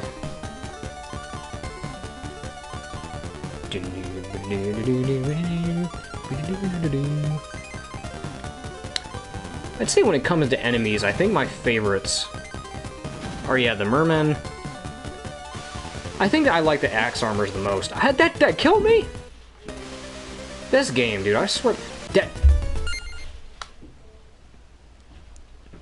Now I know good and damn well that bullshit did not touch me.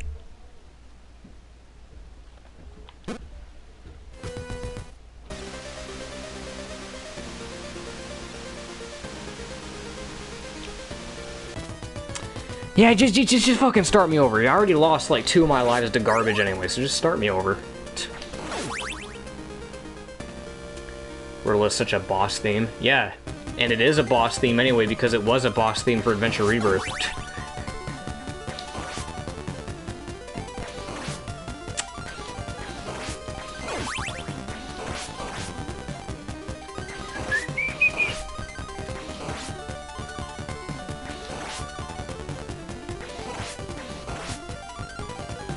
How much you want to bet?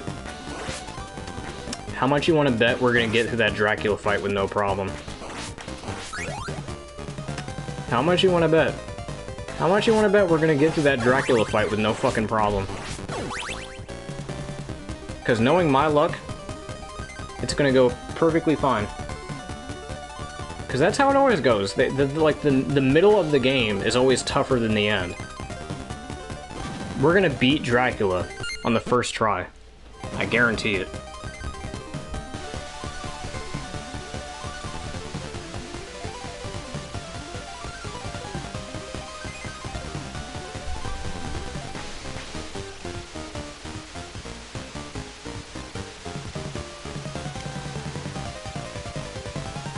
I can't bet shit because I have no money on me. Are you gonna have any sanity left to play any more games? Probably not. I think after I beat this, I'm probably gonna just call it from here. Because we've been going on for more than 2 hours. I think 3 hours is my limit. And yeah, I kinda am losing my sanity with this shit, because this is, this game's kinda pissing me off.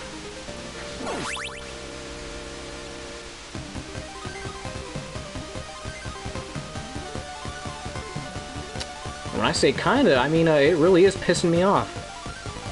Because, it didn't do this shit before. When I was doing my casual playthroughs. It only wants to pull this shit now because I'm streaming. Now it wants to be the hardest game in the world. I can be Aria of Sorrow on hard mode under 2 hours. Yeah, I'm sure you could. I don't doubt that. I definitely don't doubt that.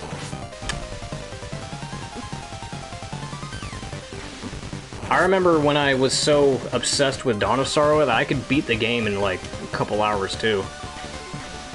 Like I would beat the game once and then I would beat it again and I would just keep beating it over and over and over and over again. This is back when I was in like junior high. And like I was really obsessed with Dawn of Sorrow.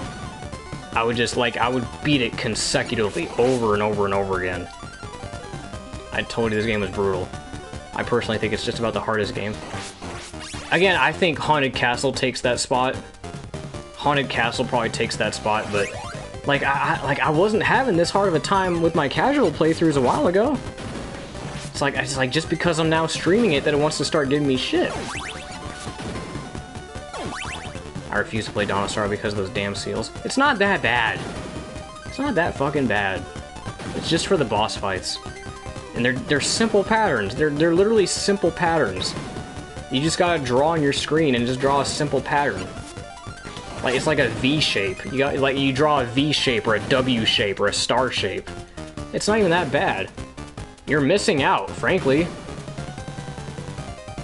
I can't believe you would say that considering how much of a diehard Soma Cruz fan you are. I thought you already did play Dawn of Sorrow, didn't you? Like, you have played it, right? I mean, I'll replay Julius mode for Dark... I mean, if you don't, yeah, okay.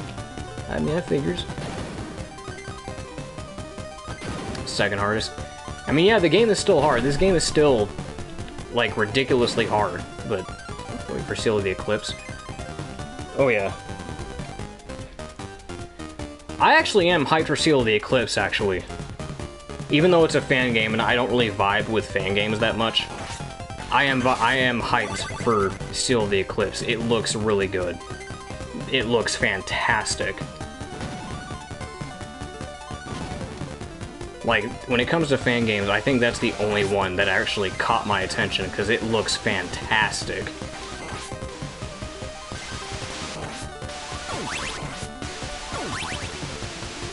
So much so that I honestly wish Konami would pick it up and be like, hey, we'll take this and we'll go ahead and buy this off you guys so that we can release it as an official title. That'd be dope. Because then we could finally have a game about Julius Belmont in the 1999 war. That'd be dope. And I didn't save state, did I? Of course I didn't, because I'm a fucking idiot. We're gonna save state.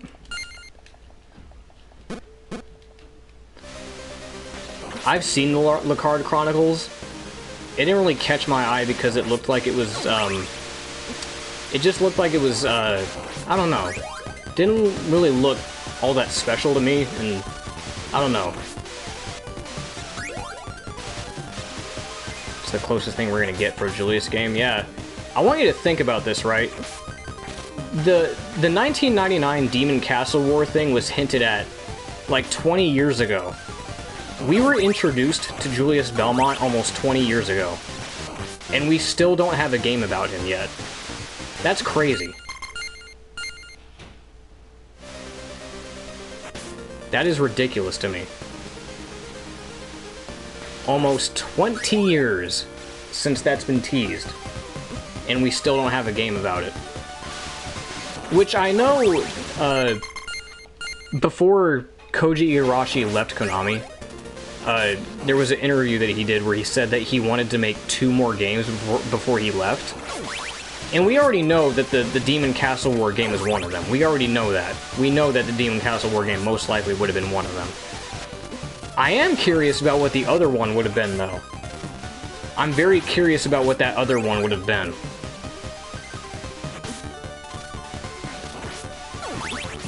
Okay, I'm taking way too much fucking damage here. Fuck. Okay, focus. There we go. See what happens when you focus? See what happens when you actually pay attention to their patterns and you wait for a second instead of fucking just winging it? Yeah, we do. We really need that 1999 game, I'm telling you.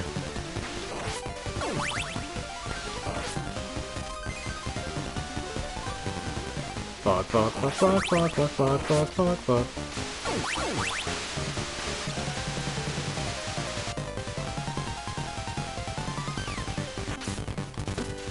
Whatever. I was hoping I was gonna be able to avoid that. Oh my god, Medusa heads and spike platforms? That means they're gonna want us to jump? Nope, I'm not jumping. Fuck you. Oh my god, 3 Medusa heads in a row? Jesus. Oh, here it comes. Alright. I'm done with Soma. I'm gonna keep it a buck with you. I'm done with Soma. He's already had 2 games as it is, and I feel like Dawn of Sorrow was already redundant as it was. Because it's just the same shit. I mean, and technically, Grimoire of Souls already takes place after Soma's story. We already have one. Grimoire of Souls takes place after Dawn of Sorrow. We already have a game like that. It's just, I'm kind of done with him. Because, like, what? All you can really do with Soma Cruz at this point is just keep doing the same tired story of resisting temptation. That's all it is. Because that's all you can do with him, is like, oh, just make sure that he doesn't fall into temptation, make sure that he doesn't, you know, corrupt himself, you know? That's all you can really do. Oh, hey, Stock. Just checking in. Right now we're talking about, we're almost done with the game. We're almost done with Castlevania 3. We're at the second to last stage right now. We're about to fight the doppelganger. And we're talking about Soma Cruz, and I'm talking about how I don't think we need any more Soma Cruz related games, because we technically already have 3.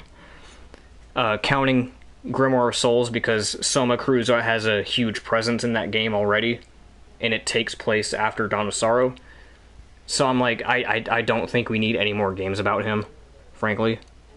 I don't know what else they could possibly do with him. Yeah. Well, yeah, but he said, well, yeah, but they said after Soma's time, you know, after Dawn of Sorrow. I don't think we need any more of him, frankly. And actually, with that being said, that should tell you that if humanity is still prospering even after Soma's gone, that means that Soma never turned. That means he never ended up turning into Dracula. That means, you know, good ending. And that's how it was supposed to be. For the longest time, Dawn of Sorrow is the end of the series. Dawn of Sorrow is supposed to be the end of the series. Period. You know, the whole point of Soma Cruz in those games was to show who Soma is, that he's Dracula. And there was like that whole arc with him trying to resist temptation in becoming Dracula. Once he's done that, what Dawn of Sorrow did was really cement the fact that he's not gonna turn. That's what Dawn of Sorrow did. Dawn of Sorrow was a game that said, okay, look, this proves that he's not gonna become Dracula. He's good. He's not gonna resist temptation. He's not gonna fall for anything stupid. He's good. He knows who he is. He recognizes that he is in fact Dracula, and he's not gonna let it get the better of him. There we go. There's your story. There's your arc. We don't need any more of him. We're good. Yeah. There you go. Even in Rick Rodanza, he has a cameo. That's fine. Because you don't need any more of him. He's good. Dracula's had his redemption. He's good. He gets to live a life on his own. He finally gets to live a life. He gets to have a second chance at life. There you go. That's the end of Castlevania. And that's how it is. It's a poetic ending for Castlevania. That's the thing too. Castlevania is the story of the Belmonts and Matthias, right? It's the feud between the Belmonts and Dracula. And now that Dracula finally has his happy ending, to where he can live as a different person now and redeem his name, as a person of his own, he has a second chance at life. There you go. Nice little poetic ending. We don't need any more. It's done. So yeah, I don't mean to. I know that sounded like I was being like salty or something, but it's like I'm kind of tired of him. I'm getting a little bit tired of Soma. Like let's give some other games some attention, man.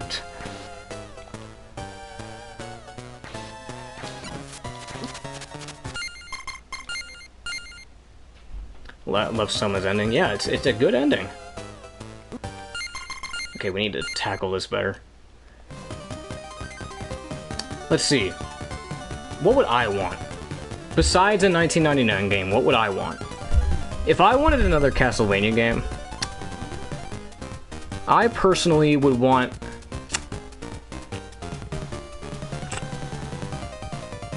Because really, all the bases have been covered. Almost all of them, anyway. I guess what I would want... Because a lot of people want this, too, from what I've been hearing. The common consensus is that a lot of people seem to want a game that takes place during, like, the 300-year time period before Dracula's Curse. You know, before Dracula's reign against humanity. To where the Belmonts were fighting against evil and, you know, they were kind of like vigilantes. Yeah, this boss is ass. I know there's a way to cheese him, but I don't have any sub-weapons because for some reason this game is not fucking giving them to me. This game just doesn't want to give me shit. But yeah, I think a game that takes place during the 300-year time span between Lament of Innocence and Dracula's Curse would be interesting to see. Okay, I'm gonna take this nice and slow as much as I can. I'm just gonna try to bait him and try to get some hits on him. Okay, he's down there. He's gonna try to come jump over here. Okay, I'm gonna try to get your attention again. Oh, I'm fucked. I'm fucked. I'm fucked. Okay, he jumped. Alright, move. Okay, I'm save stating. I'm save stating right here. Am I gonna regret this? Am I gonna regret this? Okay. I thought for sure I was fucked. Oh, he whipped. Okay, I'm alive? Alright. Ah!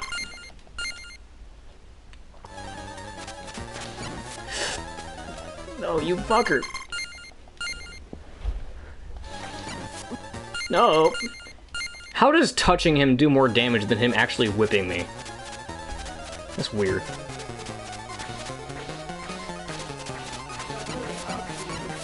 Oh, that was a nice combo string. Come on, jump again. Yeah, do that again. Yeah, dumbass. Dumb fuck. Baited. Alright. Here we go. We're at the home stretch. We're at the home stretch.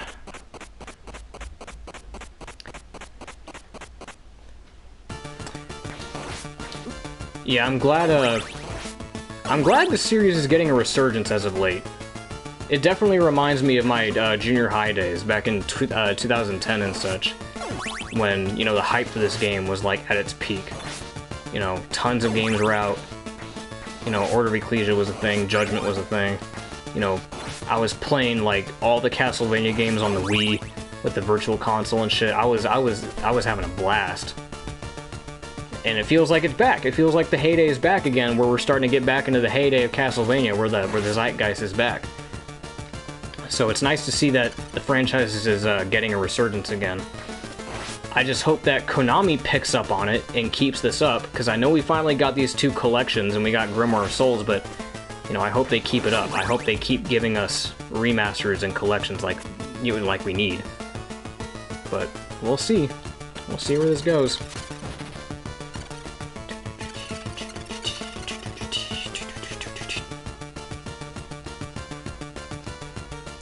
Oh, you fucker, I knew I overestimated that. Alright. Do you think Moonlight Rhapsody? No, I don't. Because the thing about Moonlight Rhapsody was because it was already like a Chinese gacha game, and they explicitly said that that game didn't start out as a Castlevania game, and you can tell.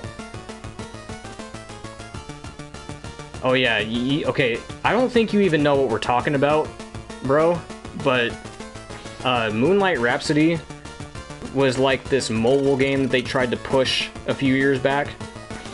It was like this Chinese mobile game, but the thing about it was that you could tell it wasn't a Castlevania game. He said, "You shut up." I'm serious. It's a mobile happen game. Oh, mobile Chinese game. Okay. Anyway, The Chinese website. Oh, it's still up? Well, that's awkward. I wonder if it is gonna eventually come to light. Because, I mean, I remember... I mean, look how long it took for Grimoire of Souls to come out. We thought it was shut down for good. I remember when everyone and their mother thought it was shut down for good.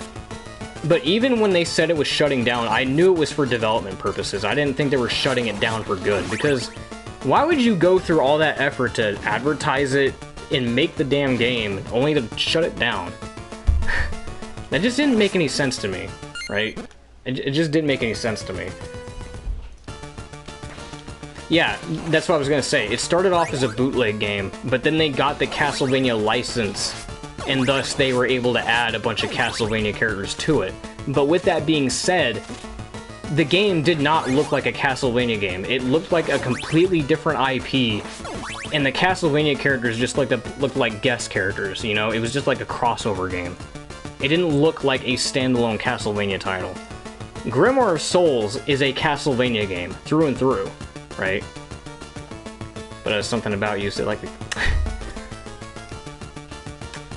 Yeah, I don't know about that, but something about you though. It's like we click or something.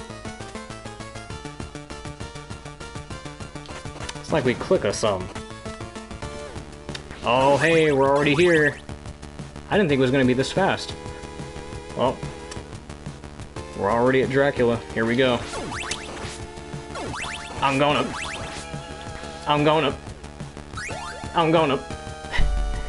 Feels like a castle. It does. It feels like a Castlevania game, and I'm glad it does. Even though it's a mobile game, even though it is a gacha game, you know, it still feels like a Castlevania game. It still carries the same spirit, so I'm happy. Okay. Let's be careful. Let's think about what we're doing. Oh, fuck. We're not thinking. We're not thinking. We're not thinking. We're not thinking. We're not using our thinking caps. We're not... Oh, that's terrible. That's terrible. That's terrible!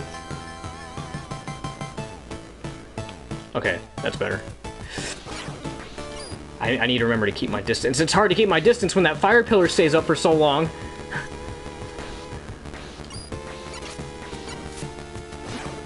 It's fucked up. Okay, you know what? Oh, why did I didn't save state at the fucking boss. I thought I save stated at the staircase. God fucking damn it. Of course. You know what? You know what? You know what? This is karma for me using the save state system. Leave it to me to not keep track of where I'm fucking using a save state at. Leave it to me. And now, you know what's gonna happen now? You wanna know what's gonna fucking happen now? We're gonna get stuck on this boss. Because I'm pretty sure the only reason why I beat him last time was because of a fluke. I think I'm gonna lose to this boss. Okay, never mind. I'm being a little bit too hard. Whatever, we can get back there. We can get back there again. It's no big deal. Man, I need to keep track of that shit. Man. Fucking dumbass. This is nothing. Alright. I'm gonna save here. Just in case. I'm gonna save right here.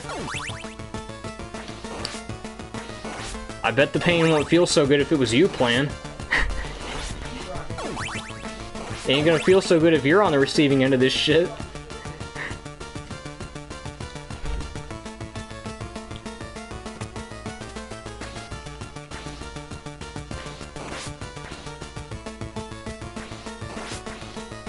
Yeah, you keep saying that, Hedon.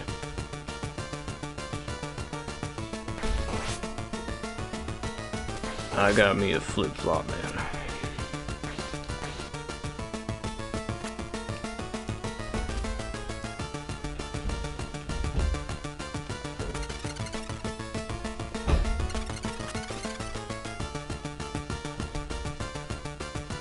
Well, I don't think they're servers. I think they're... I don't think it's that they're servers. I think it's like a player-by-player proxy thing. Because a lot of games are like that, to where they don't run on servers, they run on a player-to-player basis, so you're relying on the other player's connection. I don't think it's necessarily servers. Or is it? I don't know. I don't fucking know. I just don't... I don't know if Harmony of Despair would still be running like that after all this time. No, we don't. We hate this. We fucking hate this. You're talking to a guy who plays Wolfenstein Dark... I know! I know! I know who I'm talking to. I think legitimately forgot about those servers. Yeah, probably. That might just be it, is that they just forgot about it. Because, you know, knowing their track record.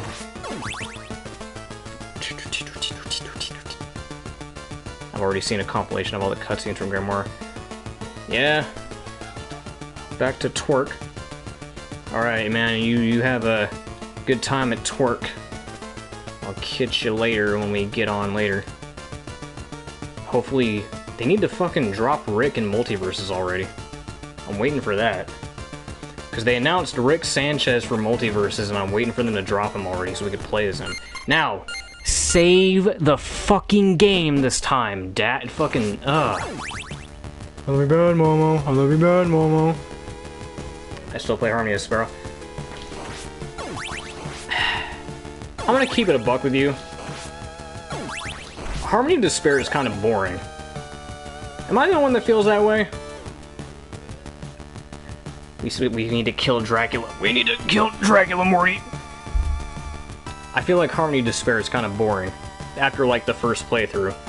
Because, unless you're playing with friends, I just don't like the structure. There's two problems with it, honestly. I don't like how there's not enough enemies to space out the game. I feel like there's not enough enemy placements to really make it that action-packed. The other problem I have with it that really kills it for me is the leveling system. Because you can't... The only way to level up your character is by increasing their stats, and the only way to increase your stats is to... L-take? Yeah, I know it's an L-take, I was expecting that, and that's because I don't have any... You don't have any friends. Nobody likes you. But see, that's just it, though. The leveling system, though, the only way to increase your stats is to spam your sub-weapon. And the only way to spam your sub-weapon is to make sure you constantly have MP. And the only way to make sure that you constantly have MP is to make sure you have a mana prism. But guess what? You can't spam mana prisms because you only get one item per playthrough. So you can't carry around like 5 or 10 mana prisms, you only get one. So that's what makes, you know, grinding for XP kind of tedious. So that's what kind of turned me off from the game, was because if I want to make it farther into like the hard mode, you need to grind. And the grinding process is fucking ass. I just don't like it. Every Tuesday night, man, I wish. You know what? Because I still have my PS3. I still have a PS3 that I could play on. I might have to boot that up again at some point. I don't know. The game's boring. It's just, the enemy placements, man, like, there's too much walking. It's just not enough. I'm gonna listen to your stream while I twerk. Go on, keep talking. Oh no, not anymore. We're done talking.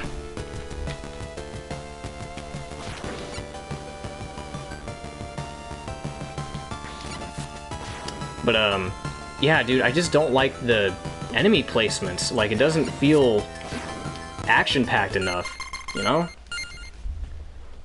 Why did you save there? Why did you fucking save there, dumbass? Okay, well, at least we continue here. I don't fucking care. Why did you fucking save right there? As an Alucard main, all I feel is pain. People playing Harmony of Despair. Still love it. Alucard is kind of... Yeah, Alucard's kind of tough to use in that game because of his fucking moveset. I'm a Simon main. I'm either a Simon main or a Richter main.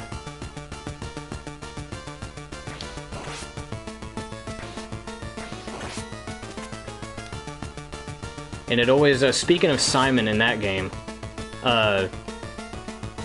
who's bad? Who's bad? Soma or, Simon? I'm Richter main in Smash. I mean, you're just, yeah. Richter 100%, yeah, buddy. Alucard, yeah. I didn't really have the best time using Alucard in Harmony of Despair. What irked me about Simon in Harmony of Despair is how they use his Chronicles artwork, but they use his NES sprite instead of using, like, his Chronicles sprite, which kind of bugged me. But I guess I understand why they did it, was because they didn't have Ayami Kojima artwork of NES Simon. Now they do! Now they could have used that for Simon, but, you know, that was like 10 fucking years ago, but they didn't have that. It would have been cool to play as Chronicles Simon in that game, though. Because I like the red-haired Simon. People like to crack jokes about him being, you know, fucking BDSM or fucking feminine looking, but I'm like, I don't give a shit. He looks dope. He looks dope. He looks even cooler in Grimoire of Souls. I like the way they did the Chronicles Simon in Grimoire of Souls. He looks really fucking dope in that game because they made him look buff. They actually made him look like a barbarian in that one. Because in his artwork, in the Ayami Kojima artwork, he does look kind of thin. So I can see why people would say that. He does look slightly thinner. Judgment Simon's better. Oh, now see that's a hot take. That's a hell of a hot take right there. I don't know if I can agree with that. I don't know if I could agree with that, Stock. I don't know if I could agree with that. I don't know if I could agree with that. I'm not saying I don't like him. I think Judgment Simon looks pretty cool. But I don't know if he's cooler than Chronicles Simon. I don't think he's cooler than that. Alright, let's try this again. Please stop spawning on top of me, asshole.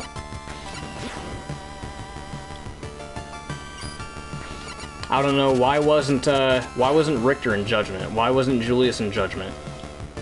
Why wasn't Leon in Judgment? Like, there's a lot of pivotal characters that should have been in Judgment, but weren't.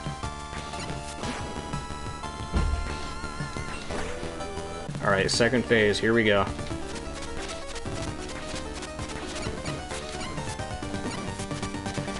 I want to do artwork of this, by the way. I was thinking about doing, like, Ayami Kojima-styled artwork of this form. Because it looks dope. It looks like something that I could pull off. I want to do an Ayami Kojima-style version of this. And I might do that soon.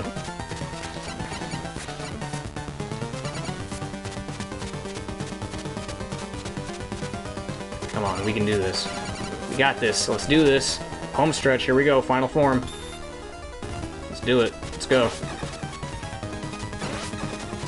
I noticed that the Japanese version of this fight is a lot easier than the American version. Mostly because of how he shoots his beams.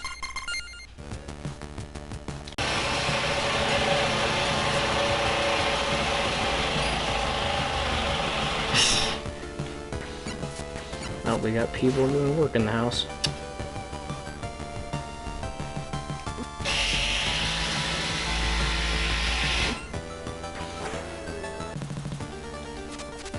There is no might. You can kick and scream all you want, but it's gonna happen. It's gonna happen. It's gonna happen. Alright, can we get through this without taking any damage? No, we cannot. Alright.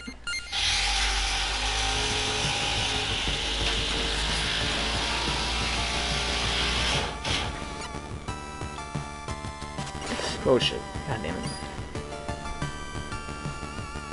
Why does it gotta take so long to go away? That fucking fire pillar takes forever to move.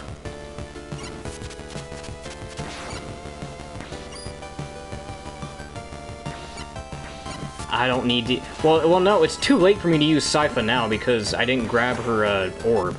It's too late for that now. Because then if I did, then I would be able to cheese, but... If I wanted to use Sypha, I'm gonna have to die to go grab it and go back and grab it, but... I don't think I need Sypha for shit. Sypha's been taking a backseat this whole playthrough. I haven't had to use her once. She's just been there taking a backseat to everything. God damn it. Just stop fucking hitting me. Ah, bro. Harmony of Dissonance? Oh, I thought you said Harmony of Despair. I was like, wait, Harmony of Despair? What? I'm actually surprised you beat Harmony Dissonance first, considering how confusing that game can be. That game can be fucking confusing. More so than any of the other games. Well, not Simon's Quest, but that game could still be confusing. Mostly, Harmony of Dissonance has a problem with how they convey the map system. The map system was definitely something different, and they didn't really do a good job of conveying how it worked. Because, there's a mechanic in the game where you use the warp rooms. Yeah, dude, even after beating it numerous times, it still takes some getting used to, because, bro, I've seen so many Let's Players and streamers play that game and end up quitting it midway through because they just get lost. It is, like, it is. It's a good game, but it's so weird. Like, here's the thing, right? To beat the game, you need to be able to warp between the rooms of the castle. You need to be able to warp to different rooms. Okay? But here's the thing. They don't tell you how to do that. There's dimension rooms that let you swap from Castle A to Castle B, right? They let you swap from Castle A to B, but they don't let you warp from different areas of the castle. So how do you do that, right? They don't tell you how to do this, but the way you do it is when you go to one of those dimension rooms, you have to press down an X, or down an A, or whatever, and then it lets you warp. They don't tell you that, but you have to do that in order to, you know, progress through the game. That's probably why a lot of people got lost, is because they weren't able to warp to certain areas of the castle that they were supposed to. But the game doesn't tell you that.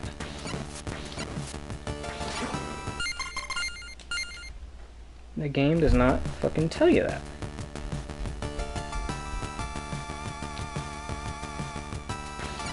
I promise you, we are not going to have to use Sypha. We're not. We won't have to do it. We are not going to have to do it. We're going to try to do this. You know what? You know what? No damage. Let's go. We're going to do this with no damage. No, okay, now we're doing the no damage. Now we're doing it with no damage. Let's go.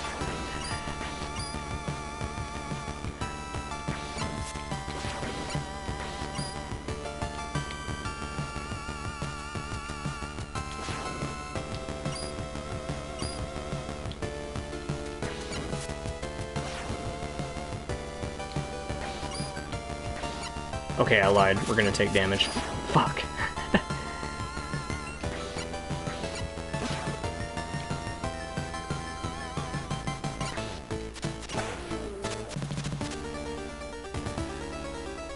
Yeah, Circle of the Moon's difficulty is pretty crazy for a Metroidvania, no less. That game could be really fucking crazy. Released a few weeks ago. Wait, what? Speaking of dissonance, there was a pal. Oh yeah, I saw that. Yeah, I've been seeing that all over my Twitter. You know, because all my fellow Castlevania mutuals keep sharing it. So yeah, I saw that. No, Dawn of Dissonance is that's a Dawn of Sorrow hack. They're talking about a Dissonance ROM hack which changes the look of the game. It makes it look more desaturated and looks more gothic. More akin to what Ayami Kojima's art style conveys. To where it's like not as vibrant, it gets rid of that fucking blue outline around Juiced.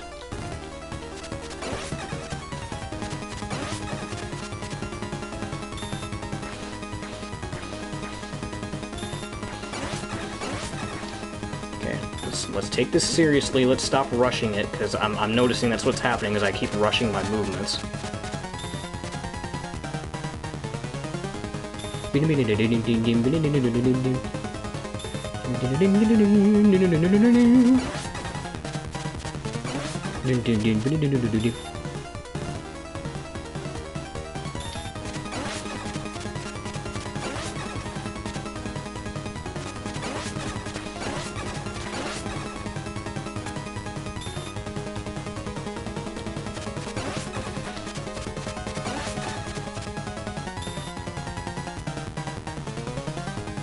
I'll read the comment in a minute. I gotta focus.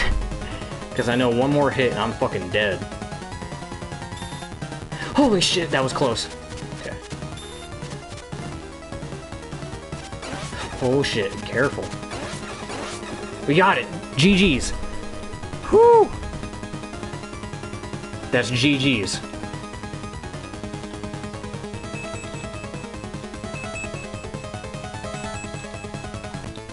Eat shit? That game gave me way more trouble than it needed to. We should have been done with this a long time ago, but for some reason this game was giving me a lot of grief this stream. Oh, we get the good ending with Trevor and Sypha the way it should be. Husband and wife.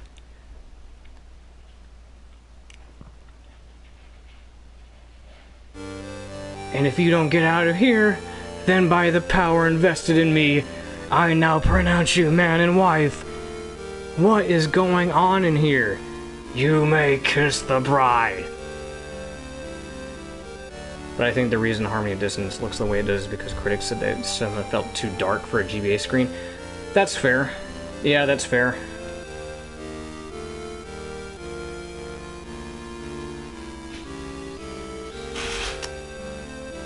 Too bad I can't read none of this.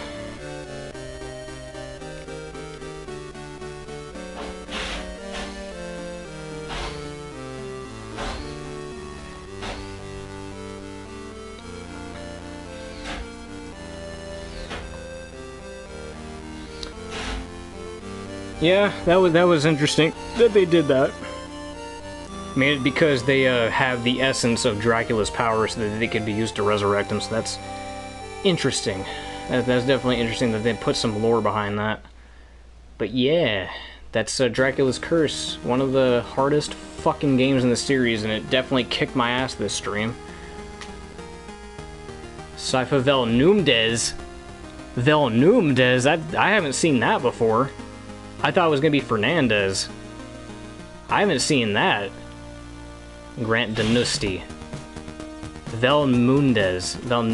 What the fuck was that? I have not seen that one before.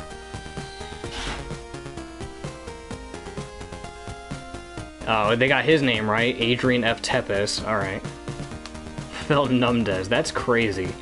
I did not even know that was a thing. I was aware of the Fernandez thing. The Dracula 3 project team.